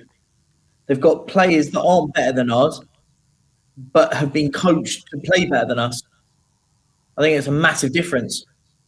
And no one would have had their defence over ours at the start of the season. You'd snap your hand off for it now, wouldn't you? Yeah, I mean, we did a combined 11. I don't want to put too many spoilers out, but we did it with the Newcastle channel, and we were struggling to fit more than 3 Spurs players in there. And that's crazy to think about. At the start of the season, though, you wouldn't have done that, would you? No, the start of the season, it would have been very Spurs heavy. Very. Of course. And that just goes to show the state of Spurs and the state of the season that we're going in. But we did have some big news today in terms of Fabio Paratici. What's your reaction to that news today? I brought a video out about this earlier. It's brilliant, isn't it, when you think about it? The guy's been terrible. And I will say that. I think apart from the 3 lot he got from Juventus, he's been terrible. It took how long to get Nuno in? Do you really think I get your point on the manager situation, but do you really think he's been that bad on the playing staff? You say beside the 3 he brought in from Juventus, which is fair enough, but he has also brought in other players that maybe haven't hit the ground running, but you can see some definite potentials in there, right? But we were getting potentials in before him. But when I'm talking about potentials, I'm talking about players like Yves Bissouma, who should be playing a lot better than they have, but maybe they've been held back by the team structure a little bit. But then my argument would be, if you're gonna go and do that, you sign players for our system. Absolutely, I'd agree with that. But I think Basuma's a great signing, by the way. Yeah. But he doesn't play in a 2. He plays in a 3 in midfield. Yeah. I get that, but what I'm saying is that I actually think the caliber of player that he brought in has been better than the caliber of player that previous has brought in, and really? I just feel, yeah, I do. Name me a transfer window that has been better than our last 2 over the last couple of years. There hasn't been. You think our transfer windows the last 2 have been good? I never said that. I said they've been better. But based on what though? Based on signing Kulusevski and Bentancur, Romero, Porro. Take the 3 ex-Juve players out. It's been average. Yeah, but name me a transfer window in the past, probably since Pochettino, that we've had better signings in. Oh no, I'm not saying that our past ones have been any better. By the way, they've been equally terrible. They've been equally horrendous. I don't think this window's been. The last 2 windows have been under Paratici have been sensational. I think you look at the signings he's made. Brian Hill, he signed Brian Hill, and then let him have Eric Lamela, and then gave him back to Sevilla, who are about to go and win. They're going to win a European trophy. Yeah, no, that deal was horrible, to be honest. I mean, 25 million plus Lamela for Brian Hill was a bit of a joke. It's mad. But I actually see a future in Brian Hill. I see a future in Pape Matar. I see a future in Jed Spence and these players that he has brought in. So I think Brian Hill has been bad. But the thing is you could argue the caliber of players haven't been bad, but it's all about a system. So if we're going to play under Conte, use him as an example. I was a big fan of Conte, you know that. But if you're going to go and you're going to bring players in for him, the players that we've signed weren't there. They haven't benefited us as a squad under him. I think you could argue probably 1 or 2 have been, in air quotes, a sort of Conte-esque signing, and they've not been great. Just Perisic. That was it. Just Perisic. Perisic. You could argue the lads from the ex-Juve lads were part of that. You could argue to a certain extent. But for me, I think this is the big issue is that I don't think Paratici was as great as everyone was sort of making him out to be. People were making him, he's cooking, he's doing that. What's he cooking? But I mean, you can't really tell the job a sporting director has done if he's cut short after 2 years. You need to see him Agreed. go on a whole project. Like right now, his project has been cut short. He's only been here 2 years, so you can't really judge his tenure too much, to be honest. And I agree to a certain. I do agree to a certain extent on what you're saying. And maybe in a couple of years, 2-3 years time, we might be looking back at the signings he made and being like, "Wow, he made some really good signings here." Yeah. Hey, that's fair enough. I think for me, I'll judge it. I'll judge it based on what I've seen. And at the moment, for what I've seen, I haven't seen anything amazing. We hounded out people like Steve Hitchin, I thought was terrible. But I don't think there's been much comparison in the quality of player that we signed under him and what Paratici's done. I think we had to take a massive, massive look at the ownership, by the way, on how we've appointed him, by the way. All this stuff was being investigated about him before we appointed him. So there takes a lot of accountability at the top of the tree, by the way. 100%. 100%. That goes without saying, to be honest. Talking about the top of the tree, Perch, did you see the Cambridge interview? I didn't watch all of it. I did, as I think Daigle was on, and he did make he made some points earlier about the Twitter accounts that have just sort of broke it down. I didn't really want to sit down and watch it all personally, but I did see parts of it, and I wasn't too surprised. I don't think anyone could be too shocked in what was being said. It was not like he was going to sit there and say anything massively amazing. He wasn't going to sit and say anything positive, was he? Like, he wasn't going to sit there and say that he's done a terrible job, by the way. This is a man that thinks he's doing an amazing job. Yeah. Yeah, absolutely. But look, let's talk about the game then on the weekend. How do you see it playing out? What's your score prediction? I see Newcastle completely outrunning us because we'll be devoid of any opportunity of change. We'll play exactly the same way. Davinson Sanchez will play. Nothing changes at Tottenham. And is it the end of the season yet? Not yet. Can't come soon enough, Perchy. Cannot come soon enough. But any interesting shows coming out on your channel this week or next week? I might be doing something tomorrow. Might do a little, a bit of a around the grounds and sort of do a bit of a live stream tomorrow, watching with all the games because there's no Tottenham, so I don't have to worry about it. So I can watch the Arsenal game. I can watch all the other sort of games at the 3 o'clock games. Arsenal tonight. Oh, Arsenal's tonight. Sorry, I can't remember what the early kickoff tomorrow is. Sorry. Well, it doesn't matter. I thought that was the early kickoff, but it doesn't matter. Whichever the early kickoffs are. All right. Well, I'm sure there is an early kickoff tomorrow. Oh, Fulham Leeds. That's fine. We'll be doing all that. We're doing all the 3 o'clock games, and then even maybe have the FA Cup game, Man City, Sheffield United, as well. So just sort of have a bit of a chinwag. It's nothing like a bit of a chat and stuff. We're doing all right. We're up to 477 subscribers. So we're nearly. We're trying to. We roll on to the 500, then the roll on to the 1K, guys. Because there's a big thing coming. I'm going to just say there is a massive thing happening. I will be doing when I do hit 1K. So that just if you get me there quicker, the quicker it happens. That's all I'm saying. Well, you heard Perchy. Go over there and smash that subscribe button. But Perch, thank you so much for coming on today, mate. Thanks, guys. Pleasure as always. We'll speak to you next time. Ciao. Big up, Perchy. Sounds like Salini's been speaking in his press conference, and it sounds like Longley might well be fit now for the game on Sunday. He says, we have Ben Davis back in training, but only part training, so he's maybe not going to be ready to play. Longley is so-so. We are trying to have him 100%. He trained. We are confident that tomorrow he can train for a full session with the group and rather than be a part. So he sounds like he's confident that Longley will be fit for the game on Sunday. Talking about Sanchez as well, he says, I spoke to Petron. We had a very good conversation. Of course, it's tough for a player to come in and come out from the pitch. It's the type of thing that happened to me as a player. It's not the best moment. It's the type of thing that has to give you a good reaction. He's a good guy and he understands the situation. It's very rare that you have booing from your own fans, and I think that it happened to some players. It's important that your reaction to have the fans back with you, and I want to help with that situation.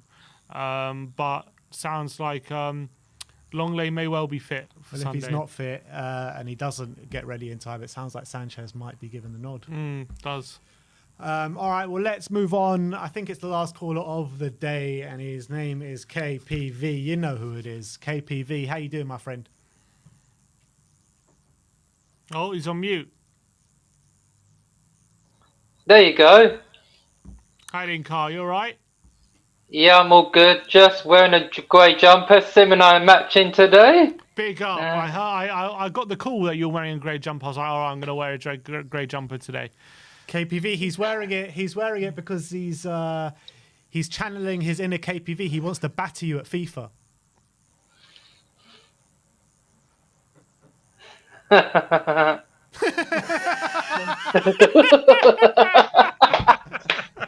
it's what I want, boys. Give him the match, Sim. Give him the match. Carl, what's your thoughts on Sunday? Are we going to get a result on Newcastle? I hope so. Like, we have a good record there. Only 4 wins and a draw. Like, yeah, 1 loss, but yeah, we all know when that last loss was, so we won't talk about that last loss. Yeah, definitely. The last.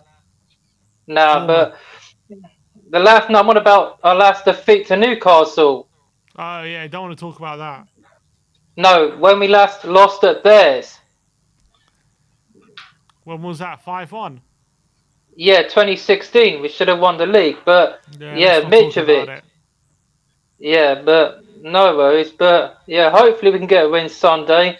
And as I said, for the home game in October, Joe Linton always seems to turn up against us. Like he, yeah, always does. So Kieran Trippier needs to look out for Harry Kane. The 2 England teammates clashing, captain v captain.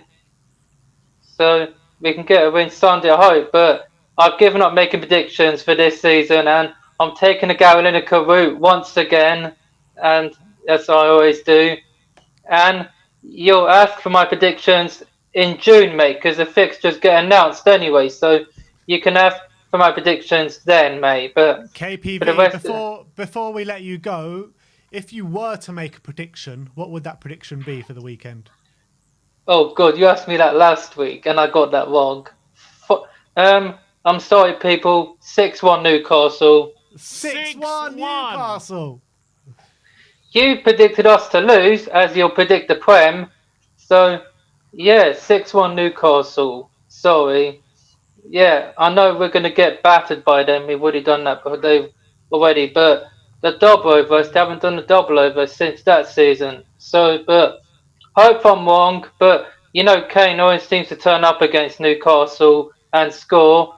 So, if he can score at least 208 Premier League goals, then that would be 2 he scored. But hope I'm wrong, but I've got a friend who's a Spurs fan, and yeah, she wants Spurs to win. I've got a friend called Katie who I saw yesterday, and hopefully Spurs could win because that's what she wants, and that's what we all want. But yeah, Newcastle's going to beat us, I'm afraid. But hopefully I'm wrong. Hopefully it can be a Spurs win.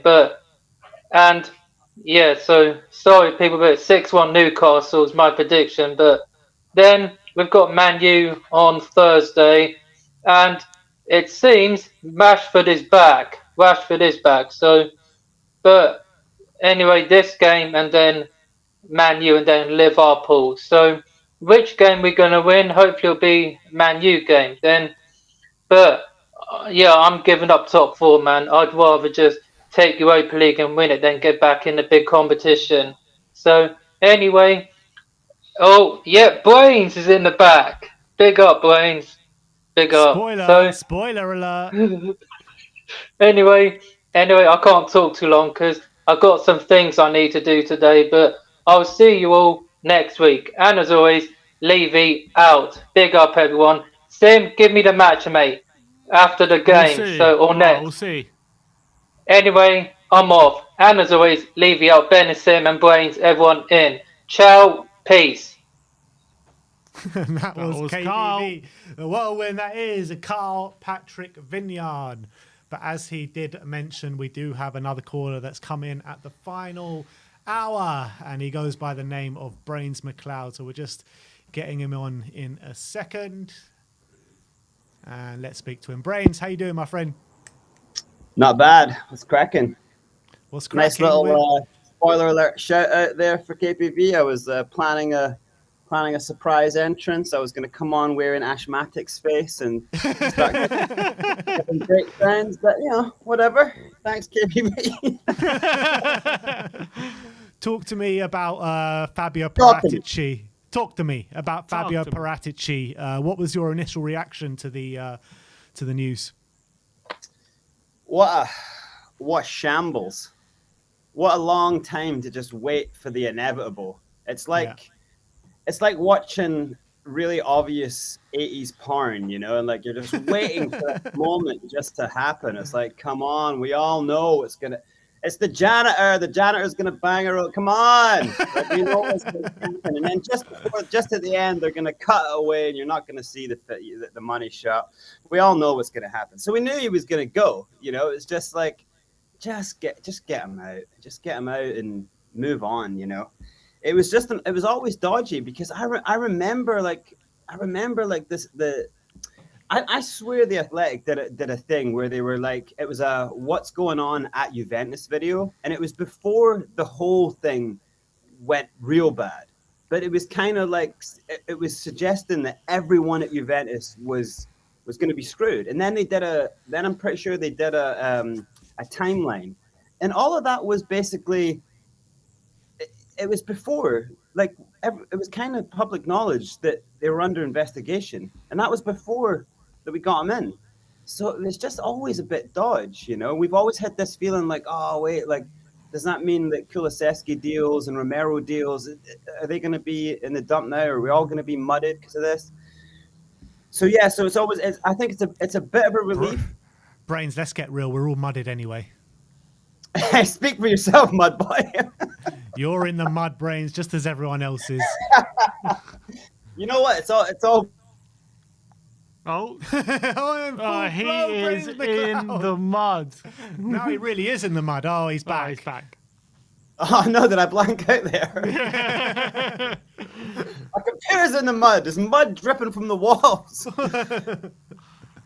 No, it's So I'm kind of relieved, and I'm hoping that this means that the manager search can kind of like step into gear. Like, are you guys positive in any way that we're gonna like start, pressing forward with the manager search? Or Looking for a manager? we need a sporting director in before we get the manager in. No. Is it like more of now the sporting director search starts, so then the manager search? Oh wait, like, Brains, we have to do our due diligence. We have to do our due diligence first for the sporting director. So we didn't do it last time apparently, but we have to start doing that first, and then we can move on to the due diligence for the manager, and then we can get onto the manager search. So it's a bit of a mess. It's all time. Brains, you watched Levy's Cambridge interview, did you not? Or you said you did, unless you lied. Yeah, no, I did. I just watched it. Like, it's so hard, because Butler was saying, he was kind of like, well, I didn't really see anything wrong here. Like, but I think it's just when I watch him, everything he says, I'm just like, you son of a little. Everything he says, I'm just like, I just hate I just want to strangle. But I watched it back. I watched some of the things back, and then the chopped bits of it, and it is a bit like, he didn't really say anything too crazy. It's just the thing. The big takeaway from it is that he genuinely considers himself like a bit of a boss, like he considers himself like he is the man when it comes to. I would have loved to have said, this is the question I would have said. I would have said, Daniel, seeing as you're considered such an incredible businessman, despite the fact that the business isn't really of running a football club is intended. It's a long question, by the way. I can edit the size of this question. I do versions of it before I got there, In the car up to Cambridge, I'd be doing edits, I'd have it all. This is the long version. So the business of running a football club is that you intend to get the football team winning. Surely that is the be all and end all. Everything's got to be geared towards that, right? So considering that the team hasn't won, and considering that you had, it's also all about acquiring assets that then you can sell later for more money. And seeing as we never sell players when they're at their best, we never sell to make more money. We always end up losing money on players. Ndombele. We're going to lose money on Sanchez. And you have players like Grealish, we could have got 25. Bruno Fernandes could have got 25. Kavicha, we could have got 15. These are all 100 million players. Do you really consider yourself a good businessman? And then I would have been like, take this motherfucking mic, boom, and just what? Then I would have ran out, and I probably would have like had a little bomb that I would have kind of thrown and blew up the whole place together. I find the establishment garbage, but that's how it would have went down in my fantasy. You know what we need? We need brains. We need like a few good men court scene with Levy just getting grilled by like a Tom Cruise, and then just Levy, exactly. Levy, you can't handle. That's what it was going to take for everyone to see him for 40 years. I think we're going to need a proper grilling. Yeah.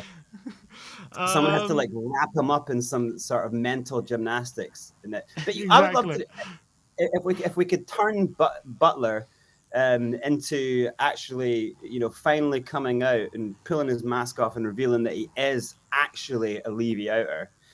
He's just embarrassed. He's just embarrassed from just admitting it. If we could have him with his brain and his business knowledge, because he never can answer the whole, like that question of like, you are actually losing the club money. Like this club could be so much richer if you actually just bought players at the right time and then sold them, and then invested at the right moments. If we could have Butler with his superior, business knowledge to sit down in front of Daniel Levy, that could be your few good men moment. He could proper Tom Cruise him into you can't handle the truth. Like, I love that. That's what we need. Brains. Dread to think about it, but we do play Newcastle away on Sunday. Never came on here to talk about Newcastle. No. All right, I never came on here to talk. I was like, what else can we talk about? How's it going with you guys? Or you can, what is it? A case of all you can say is, have you guys had your prostate checked? Go and have it checked. It's never too early or too late. Have a little feel around there. Feel if you got any bumps. What else can we talk about? Have you seen? You're not going to bother even watching it on Sunday. You got some plans already? Just say you're making tonight, sure. Brains? Let's talk about your plans tonight. That's going to be more exciting. My plans tonight are actually quite cool. I think especially if Arsenal lose, it could be quite a good weekend. I was just joking the other day with a friend saying like, look, if Chelsea are relegated and Arsenal don't win the league after this run, this could be the best season for us. Best season ever. It's in some strange way the Spurs' best season in terms of feelings wise.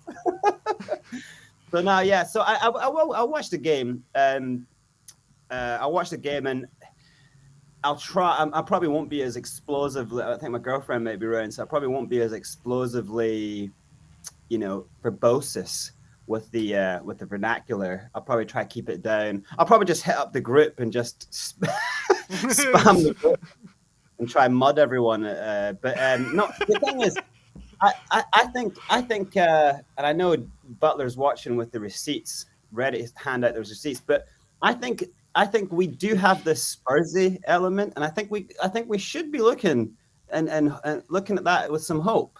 Like whenever it's like, there's no evidence for us that we're going to get a result. When there's just no evidence, when there's no chance for us to get a result, that's when something happens and we pull it out of the bag. There's so many times that's happened where it's like, you guys have always like predicted positive results. And I'm like, tell me how there could possibly be a positive result there. And then a game like Brighton happens. I thought we were going to get hammered by many goals. We did get hammered. The referee just played into our hands. But then, crazy shit happens. So I don't know. Like I think what I'm seeing in Newcastle is a bit of nerves, and I think that they're at the summit of the mountain and they're getting nosebleeds. So I think there's that as an element. So we have a mentality where we just can't. Our mentality is like there's people above us, and they keep like standing on us. Like it's like midgets with giants on our shoulders. We're getting crushed. So we can never but that's a strangely better position for someone who's taken a big climb and who's never really been in this moment. Like you're seeing it with Arsenal, and it's like so visual. like certain players are starting to completely go missing. Certain players are making mistakes on the ball that you would never expect to see them make, and that's starting to happen in a little bit with Newcastle. Like Botman and Schär were strangely bad in the last couple of games that they've played. So I think they've made bad starts to games, and actually they should have been punished in the last few games as well. Like they should have lost more than just the last game. I think they should have been. Could actually be. They've had a little bit of luck, but for performance-wise and their capitulations, I actually think they should probably be on a 3-game slide right now. So I think if we're going in, like Sim, you're right. Like we at this point with the situation we're in, it's like we're in 5th. We've not really got any chance here. So that's when you go, let's just go for it. Like the fans don't think we're going to make it. Like no one is expecting us to get 4th. That's like a free ride. Now you just go for it. Now you unlock. The thing about that, I don't know about you guys, I kind of loved that last, without losing the goal, because that's always a risk when you're throwing everything at it. I wanted us to do that whole game like that, because you see how much better it was. Like a team struggles when you've got as many good players, when you've got Harry going deep into a 10, you've got Kulu moving into a 10. You just have loads of different options. Danjuma looks really exciting. He looks like sometimes he's obviously still not fully ready to go because he's a little bit worried about his performances, but you can see when he gets the ball and he stands up straight, he's like, I want to murder this guy. And so I want to see him get more time and more confident. I think if we start the game just in a full-out attack mode, it's really good if Longley's available, even for the back four, because then you've got a left back. And I would put Tanganga at right back, because I think Tanganga's got more chance of dealing with Joelinton than Porro. Because I think no matter who starts for them, Porro's getting 8.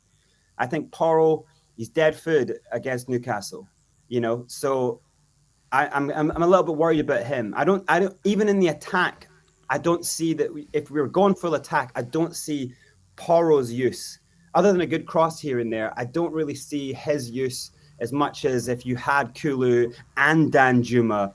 I'd even consider, what if you had Kulu and Danjuma like either doing the right wing back? I think then I think go balls to the wall and have like someone like Danjuma. You can imagine him getting back and covering up, but he's not really that kind of guy. But what I'm saying is I just want us to, I don't care if we lose. I just want to see us attack.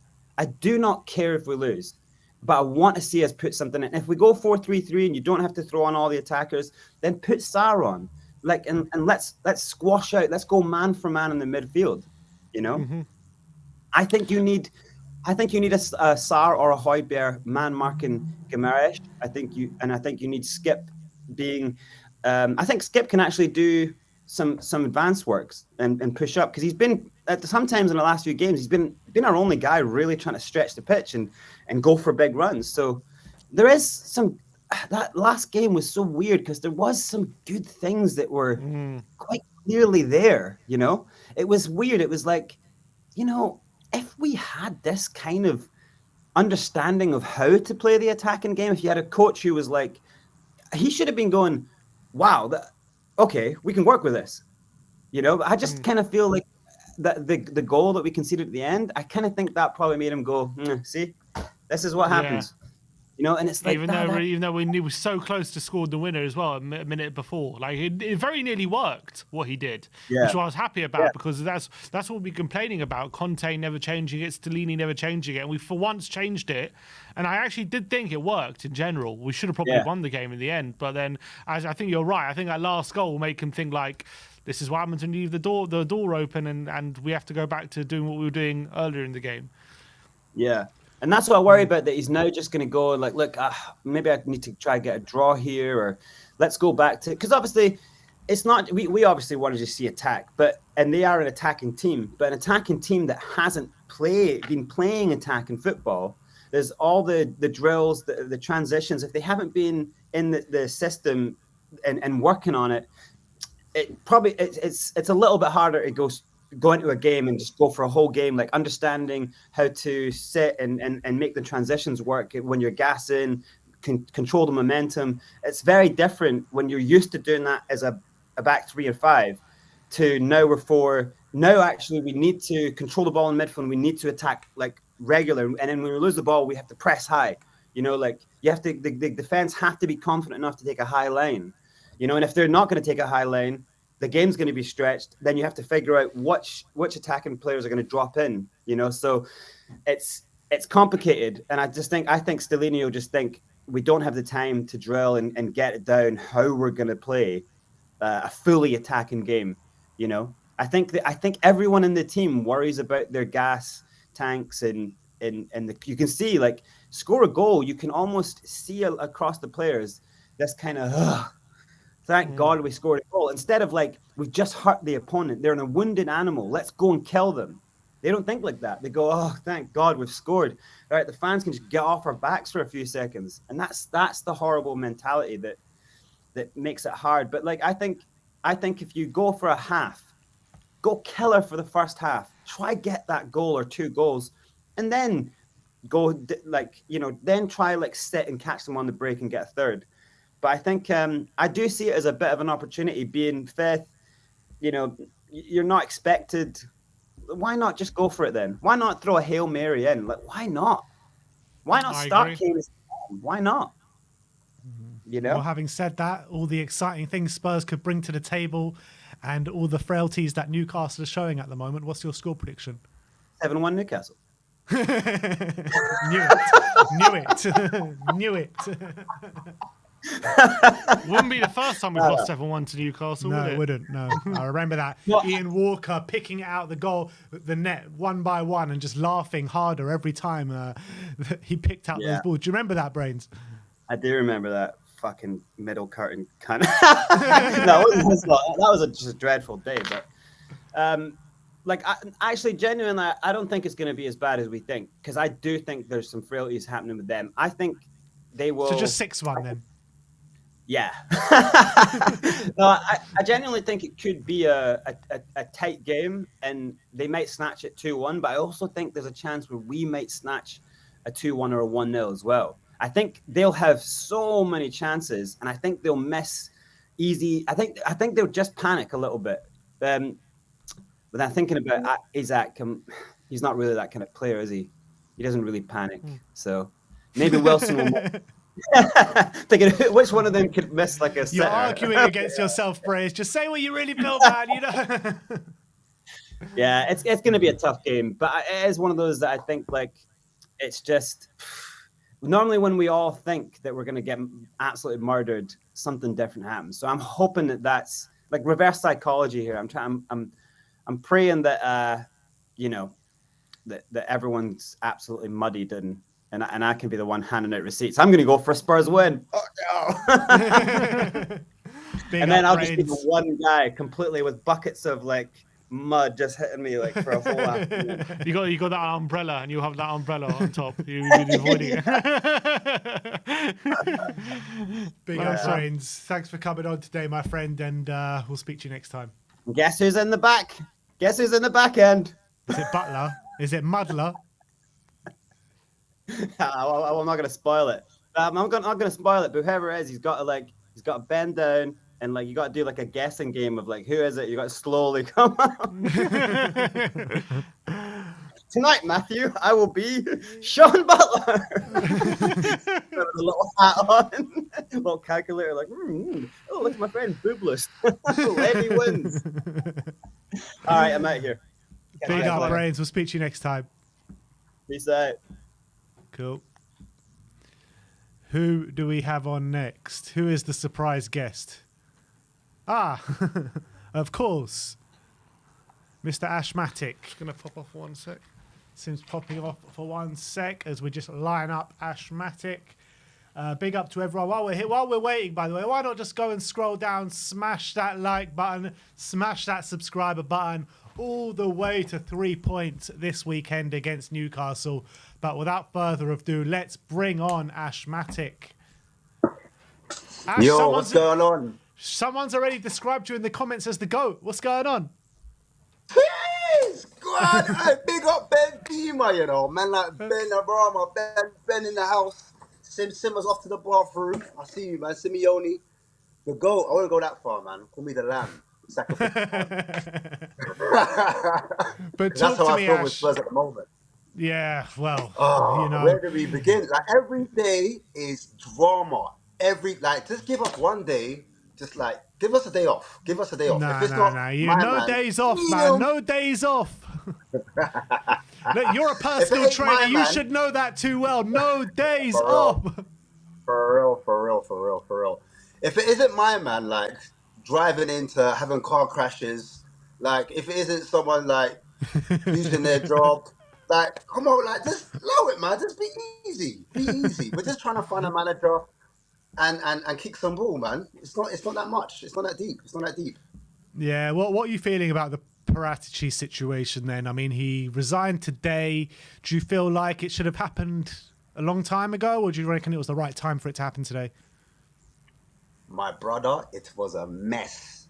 For when Conte left and he come on and he had his phone like, yeah, guys, yeah, I'm gonna be talking, yeah. So Yeah, from his Conte- cell. I said, first of all, what are you on your phone for? Why are you on the phone doing FaceTime? Like that's unprofessional. We're meant to be Tottenham Hotspurs, and he never ever comes on and does interviews. The next day, bro. Nah, he was in the mud, bro. He was in the mud. Man's getting caught with allegations. But this is a joke. The whole thing's a joke. Like, but 2 years he's been there. He hasn't had a lot of time to do what he's doing. The manager search, I think, get on that one. The manager situation, I don't think he really did too well on that one. Obviously he got Conte in, but before that, it was a bit of a mess for the 72 days. He was a part of that, innit? So Yeah. I think you've got to take an L for that. Seriously. Yeah, he does. And He does obviously have the to. board- He does have to take an L for that. But how do you assess his whole job that he has done in these 2 years? You know what? He's stuck to the brief. So the brief was to get youngsters in that are more or less ready now, innit? So a certain age group, but below, like I'd say 25, between 25 and maybe 19, but players that can literally, they're ready to go and they're ready to play in the Prem. And I think he's actually lived up to that. I mean, when we got Sarah and everyone was clapping their hands, like Man United were looking at him. There was a host of teams in Serie A that were congratulating us. Even teams in Spain saying, yeah, well done for getting this player. So it looked like he had unearthed a gem. Obviously, he got in Brian Hill, which is up for debate. Well, again, youngster, isn't it? Youngster for potential, got room to improve. And there's obviously he got the Kulu done and he got the Benton Core done. That was the biggest one. And Romero's got to be one of our best defenders in the last, I'd say, 3 to 4 years that we brought in. So looking at that as a whole, I think he hasn't done too bad in terms of recruitment. He's actually improved our team, and we'll see if those other players that are potentials blossom into full-fledged first team players like your Basumu, like your maybe Richarlison. We'll see, but it just seems a bit muddied how like Conte wanted a player, and then all of a sudden we don't get that player, or a player we do get in doesn't get played by Conte. That whole situation for me, that was a mess. Like that was a mess. So, like, yeah, I don't know. It was a bit of a messy appointment, all in all. Like, we didn't know who was in charge. We didn't know if it was Levy. We didn't know if it was Paratici, and we didn't know if it was Conte. We had like 3 managers and 3 sporting directors because all 3 of them seemed like they were involved with the transfer dealing. So, like, yeah, I don't understand who was running who by what, or etc. etc. Yeah, that's What what it was is Fabio was in charge of the footballing side, but Daniel Levy just loves stepping on toes and loves micromanaging and loves getting involved. So I think he's probably the one that did hold it back a little bit. But I was kind of happy with the caliber of player that was being brought in. And talking of Daniel Levy, what was your reaction to the interview that he did with Cambridge Union?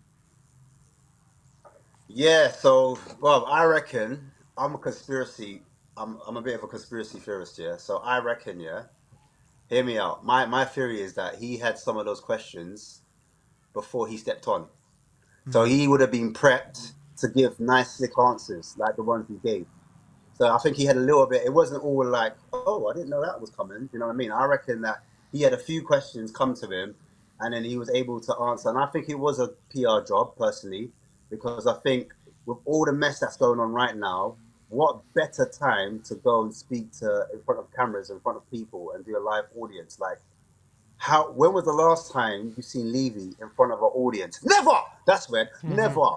Thank you. That's all. So that's what I reckon. It was a proper PR stunt. After getting Scott Munn in, I think his team looked at him and looked at maybe like a couple of the YouTube channels, looked at what was going on social media, and listened to the Levy out chants, because he was at home a lot of the time. He was at the home games, wasn't he? So he was hearing the Levy out. So this team would have said to him, look, you've got to do something to kind of appease the fans and kind of get this club back around, because I heard there's something called, I don't know what it's called. Is it called Fan for Change or something? Or Spurs for Change or something? What is this, bro? Like, huh? Yeah, I think it is Change for Spurs or something like that. Yeah, Change for Spurs. What is that? Does anyone know what that is? And what's the point of it? Like, we've already got a protest coming together. Yeah, they've brought out a manifesto with many different reasons and what they want and what change looks like. But it doesn't look like it's specifically about getting Daniel Levy and ENIC out of the club. It's about them reforming, I think, more than it is about getting them out the club. I think Levy's team's got a part of that, man. There's a mole summon. That stinks. I'm not going to lie to you, bro. That stinks.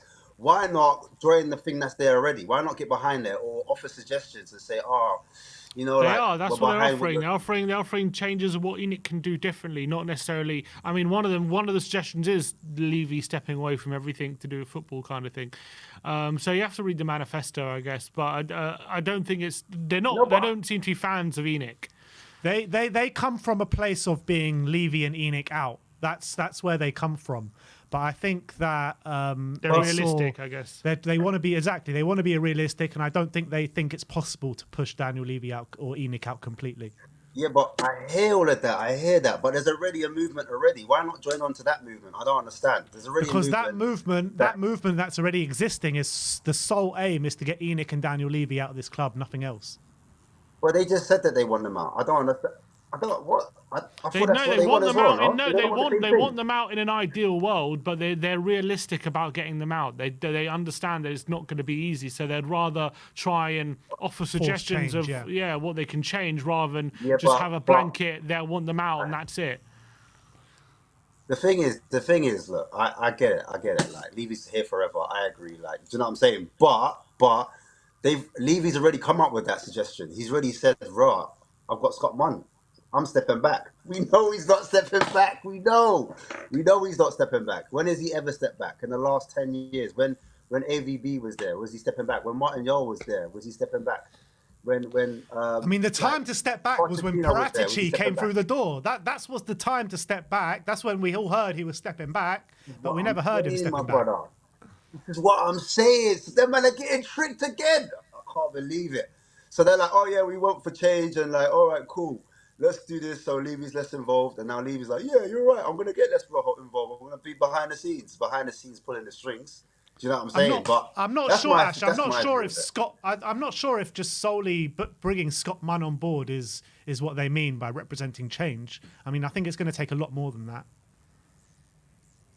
Well, they need to be specific. If that's the case, they need to say what they mean. You need to read their manifesto. Go on their website. It's a bit murky.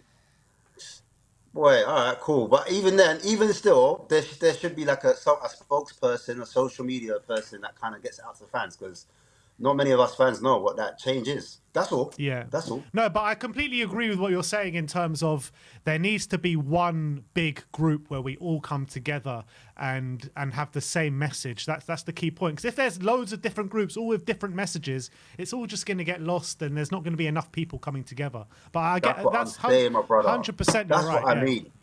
That's what I mean. It's like, it's pointless. But yeah, man. But that's what I thought of it, man. I just thought it was in the controlled settings, if that makes sense. It was on his terms. Do you know what I'm trying to say? So I didn't feel it was authentic. So if you were watching it, it just made him look good. Does that make sense? But yeah, that's what I thought. Ash, did you talk about Sunday already? No, not yet. Sunday? Any chant, anything you've seen tactically? What are you having for lunch on Sunday? I think that's going to be more interesting. I don't know, man. I might have to go for... I normally do my little jerk chicken, rice and peas. You know, I'm Caribbean, so we get some jerk sauce on that. You guys are welcome whenever you I was want, about to man. say, I know you got a busy in you the have to studio, invite but us, I think, Ash. That sounds good. I might have to bring it down to the studio one day. exactly bring it down on your next watch along. That's what I'm saying. Yeah. A little cookout, you know what I'm saying? Little jerk Dutch pot and that. Yeah, man. So Come down that's with what's in. I'm Ash. at a bit of coleslaw, cabbage, but yeah, Newcastle. I think the only way we get a result from Newcastle. I was watching Aston Villa game, and they avoided playing out from the back. That's something we do. We play out from the back. They're gonna want to press us because that's what Bournemouth did, and Bournemouth had a lot of success because we tried to play it out the back from Sanchez into Porro, and that's how they got their first goal, and that's how they got on top. And even before that, they were pressing us and getting joy. So, me personally, I'm gonna say something controversial. I would drop the wing backs. And I For who? get it, like for Spurs. I'll drop. Oh, for what players? Yeah. I would know what I would do. The formation I would do is a 3-1, 2 in front of the 1, and a 4. That's what I would do. Explain, I would explain yourself, man. Explain yourself. All right. So the 2 centre backs, I would have. If Longlay's fit, I'd have Longley, and I would have Longley and Dyer. And in front of Longley and Dyer, I would have Romero. Reason being, Romero naturally is the most front-footed player we have. He naturally You said just comes out. 3-1. You said 3-1, no? Yeah, 3 centre backs. Yeah, 3 centre backs, and then a 1 in front, a midfielder. Do you get it? Oh, I see. So Romero in the back then, and who in front? In front, it depends. They can interchange. I don't mind having Skip in front of the 3 to protect them. I don't mind having Højbjerg there, or I don't mind having Sarr. The point is, you're going to have an extra defensive midfielder to help out those 3 defenders when they split. Do you understand? So I would try to add a little bit more protection. Only because I'm trying to match what Newcastle are doing. Newcastle are trying to do, they're like what are they? 4-3-3 or something? Yeah, 4-3-3, yeah. Yeah. So I'm trying to, if I know that they're going to be pressing with 3 up front, and they've got another 3 behind, I want extra protection. Do you understand? And I don't think the wing backs provide us any protection because Perisic can't defend, and I don't think Porro has what it takes physically to defend in this particular game. I'm just talking about this game in isolation. Not in general saying drop wing backs altogether, but I'm just saying if Hugo's got the ball, I would prefer Hugo rather than passing out from the back. I prefer him to go play those diagonal balls, go long, and play it into our midfield. Sometimes when we lose the ball is because those midfielders don't have enough passing lanes, enough passing options. We don't have that short pass. But sometimes when Højbjerg tries to do a longer pass, or Skip tries to do a longer pass, we end up losing the ball, and then they get on top of us. And sometimes they can pass in between the midfield too, because in between the lines, let's face it, it's easy. There's not many men in midfield, so it's easy to pass in between us.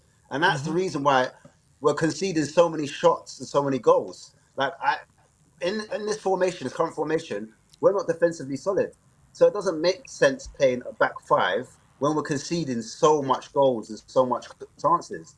And I feel like Newcastle attack more centrally, apart from Kieran Trippier. Trippier pulls out wide, but remember, Dan Burn is not really a winger. And he plays left. Unless they play target, that's the only way I'd say, they could get at us on the left-hand side. But the last 3 to 4 games, they haven't been using target. They've been using Dan Burn as a left centre back. So why not get Kulu and Son a little bit wider? Do you understand? So they can attack the flanks. Let them attack the flanks, and then sometimes they come in central as well. Let Kane drop in that hole, so then we've got our overload, and the 2 midfield they can join up with Kane, and we can manage their 3 midfield. Because I reckon it's going to be Longstaff. Longstaff is a lot more defensive. He wasn't in the game against Aston Villa, and they missed him a lot. So I reckon Longstaff will be in there alongside Bruno Guimaraes. Bruno will push up a little bit further, but I think Longstaff will be the defensive mid. And then you've got, alongside Bruno Guimaraes, you've got, you might have either Willock, yeah, that's it. The box to box. You're gonna have Willock. So why not match their three? Why don't we put three in the middle as well? Because we're always getting outrun in midfield. They find it easy, and they've got a lot of energy. They're gonna want to press us. They're gonna want to press us. Avoid that. Pass through them like Aston Villa did, and then hit the balls. Let Son drop wide. Let Kulu drop wide. Or if you don't want to play Kulu, have Danjuma there. Have Danjuma against Kieran Trippier. Or you can swap them over. You can make Danjuma go on the left, get Son on the right, because Son go right on the right, and make Danjuma just run at Dan all day. Dan Burn, he's not going to be able to handle him. You know what I'm saying? Longstaff's going to have to come across. That's going to open up space for one of our central midfielders, like Skip, who can burst forward. But I would prefer Højbjerg, because at the start of the season, if you look at the goal contributions from your Højbjerg, if you look at his assists, he's got like 8 goals contributions. So he's like one of the third highest in our team when it comes to scoring goals and assisting. So why not put him there instead of Skip if we're going to push forward in that vein? So that's the only way I would see it if I was gonna go out and Aston Villa. I look at Newcastle. I look at how Aston Villa did it and just copy and paste. Do you know what I mean? Because we're going to get to lose it. That's all. That's what I reckon. Score prediction, Ash? I don't think we're going to play this way, by the way. I think we're going to play the wing back. Just before I say my score prediction, I think Porro, will get done. And I think Porro will get hurt by, what's his base? Joe Linton. Joe Linton, that's it. You've got to read my mind. Joe Linton will hurt him. So with that being said, I think it'll just take one goal for us to get nervous. I think the crowd, St. James's Park, will be on top of us. That will add to it. We're not good at defending, so 3-1 for me. 3-1. 3-1. Yeah, 3-1. I said 3-1 as well, but you never know, Ash. I mean, when it does seem like this and everyone's going for a defeat and everyone thinks like all's gone, we do sometimes pull it out the bag. So maybe we'll do that this weekend. But Ash, thanks for coming on today, my friend. Big up, my boys. Love you. Always. Nice one, bro. Speak to you soon. See you. Big up to Ashmatic, and that brings an end to our fan show today. Predicted lineup will be on the way soon, as well as Christian Stellini's press conference. But thank you, everyone, for joining us today. Like, subscribe, and comment. And as always, come on, you Spurs.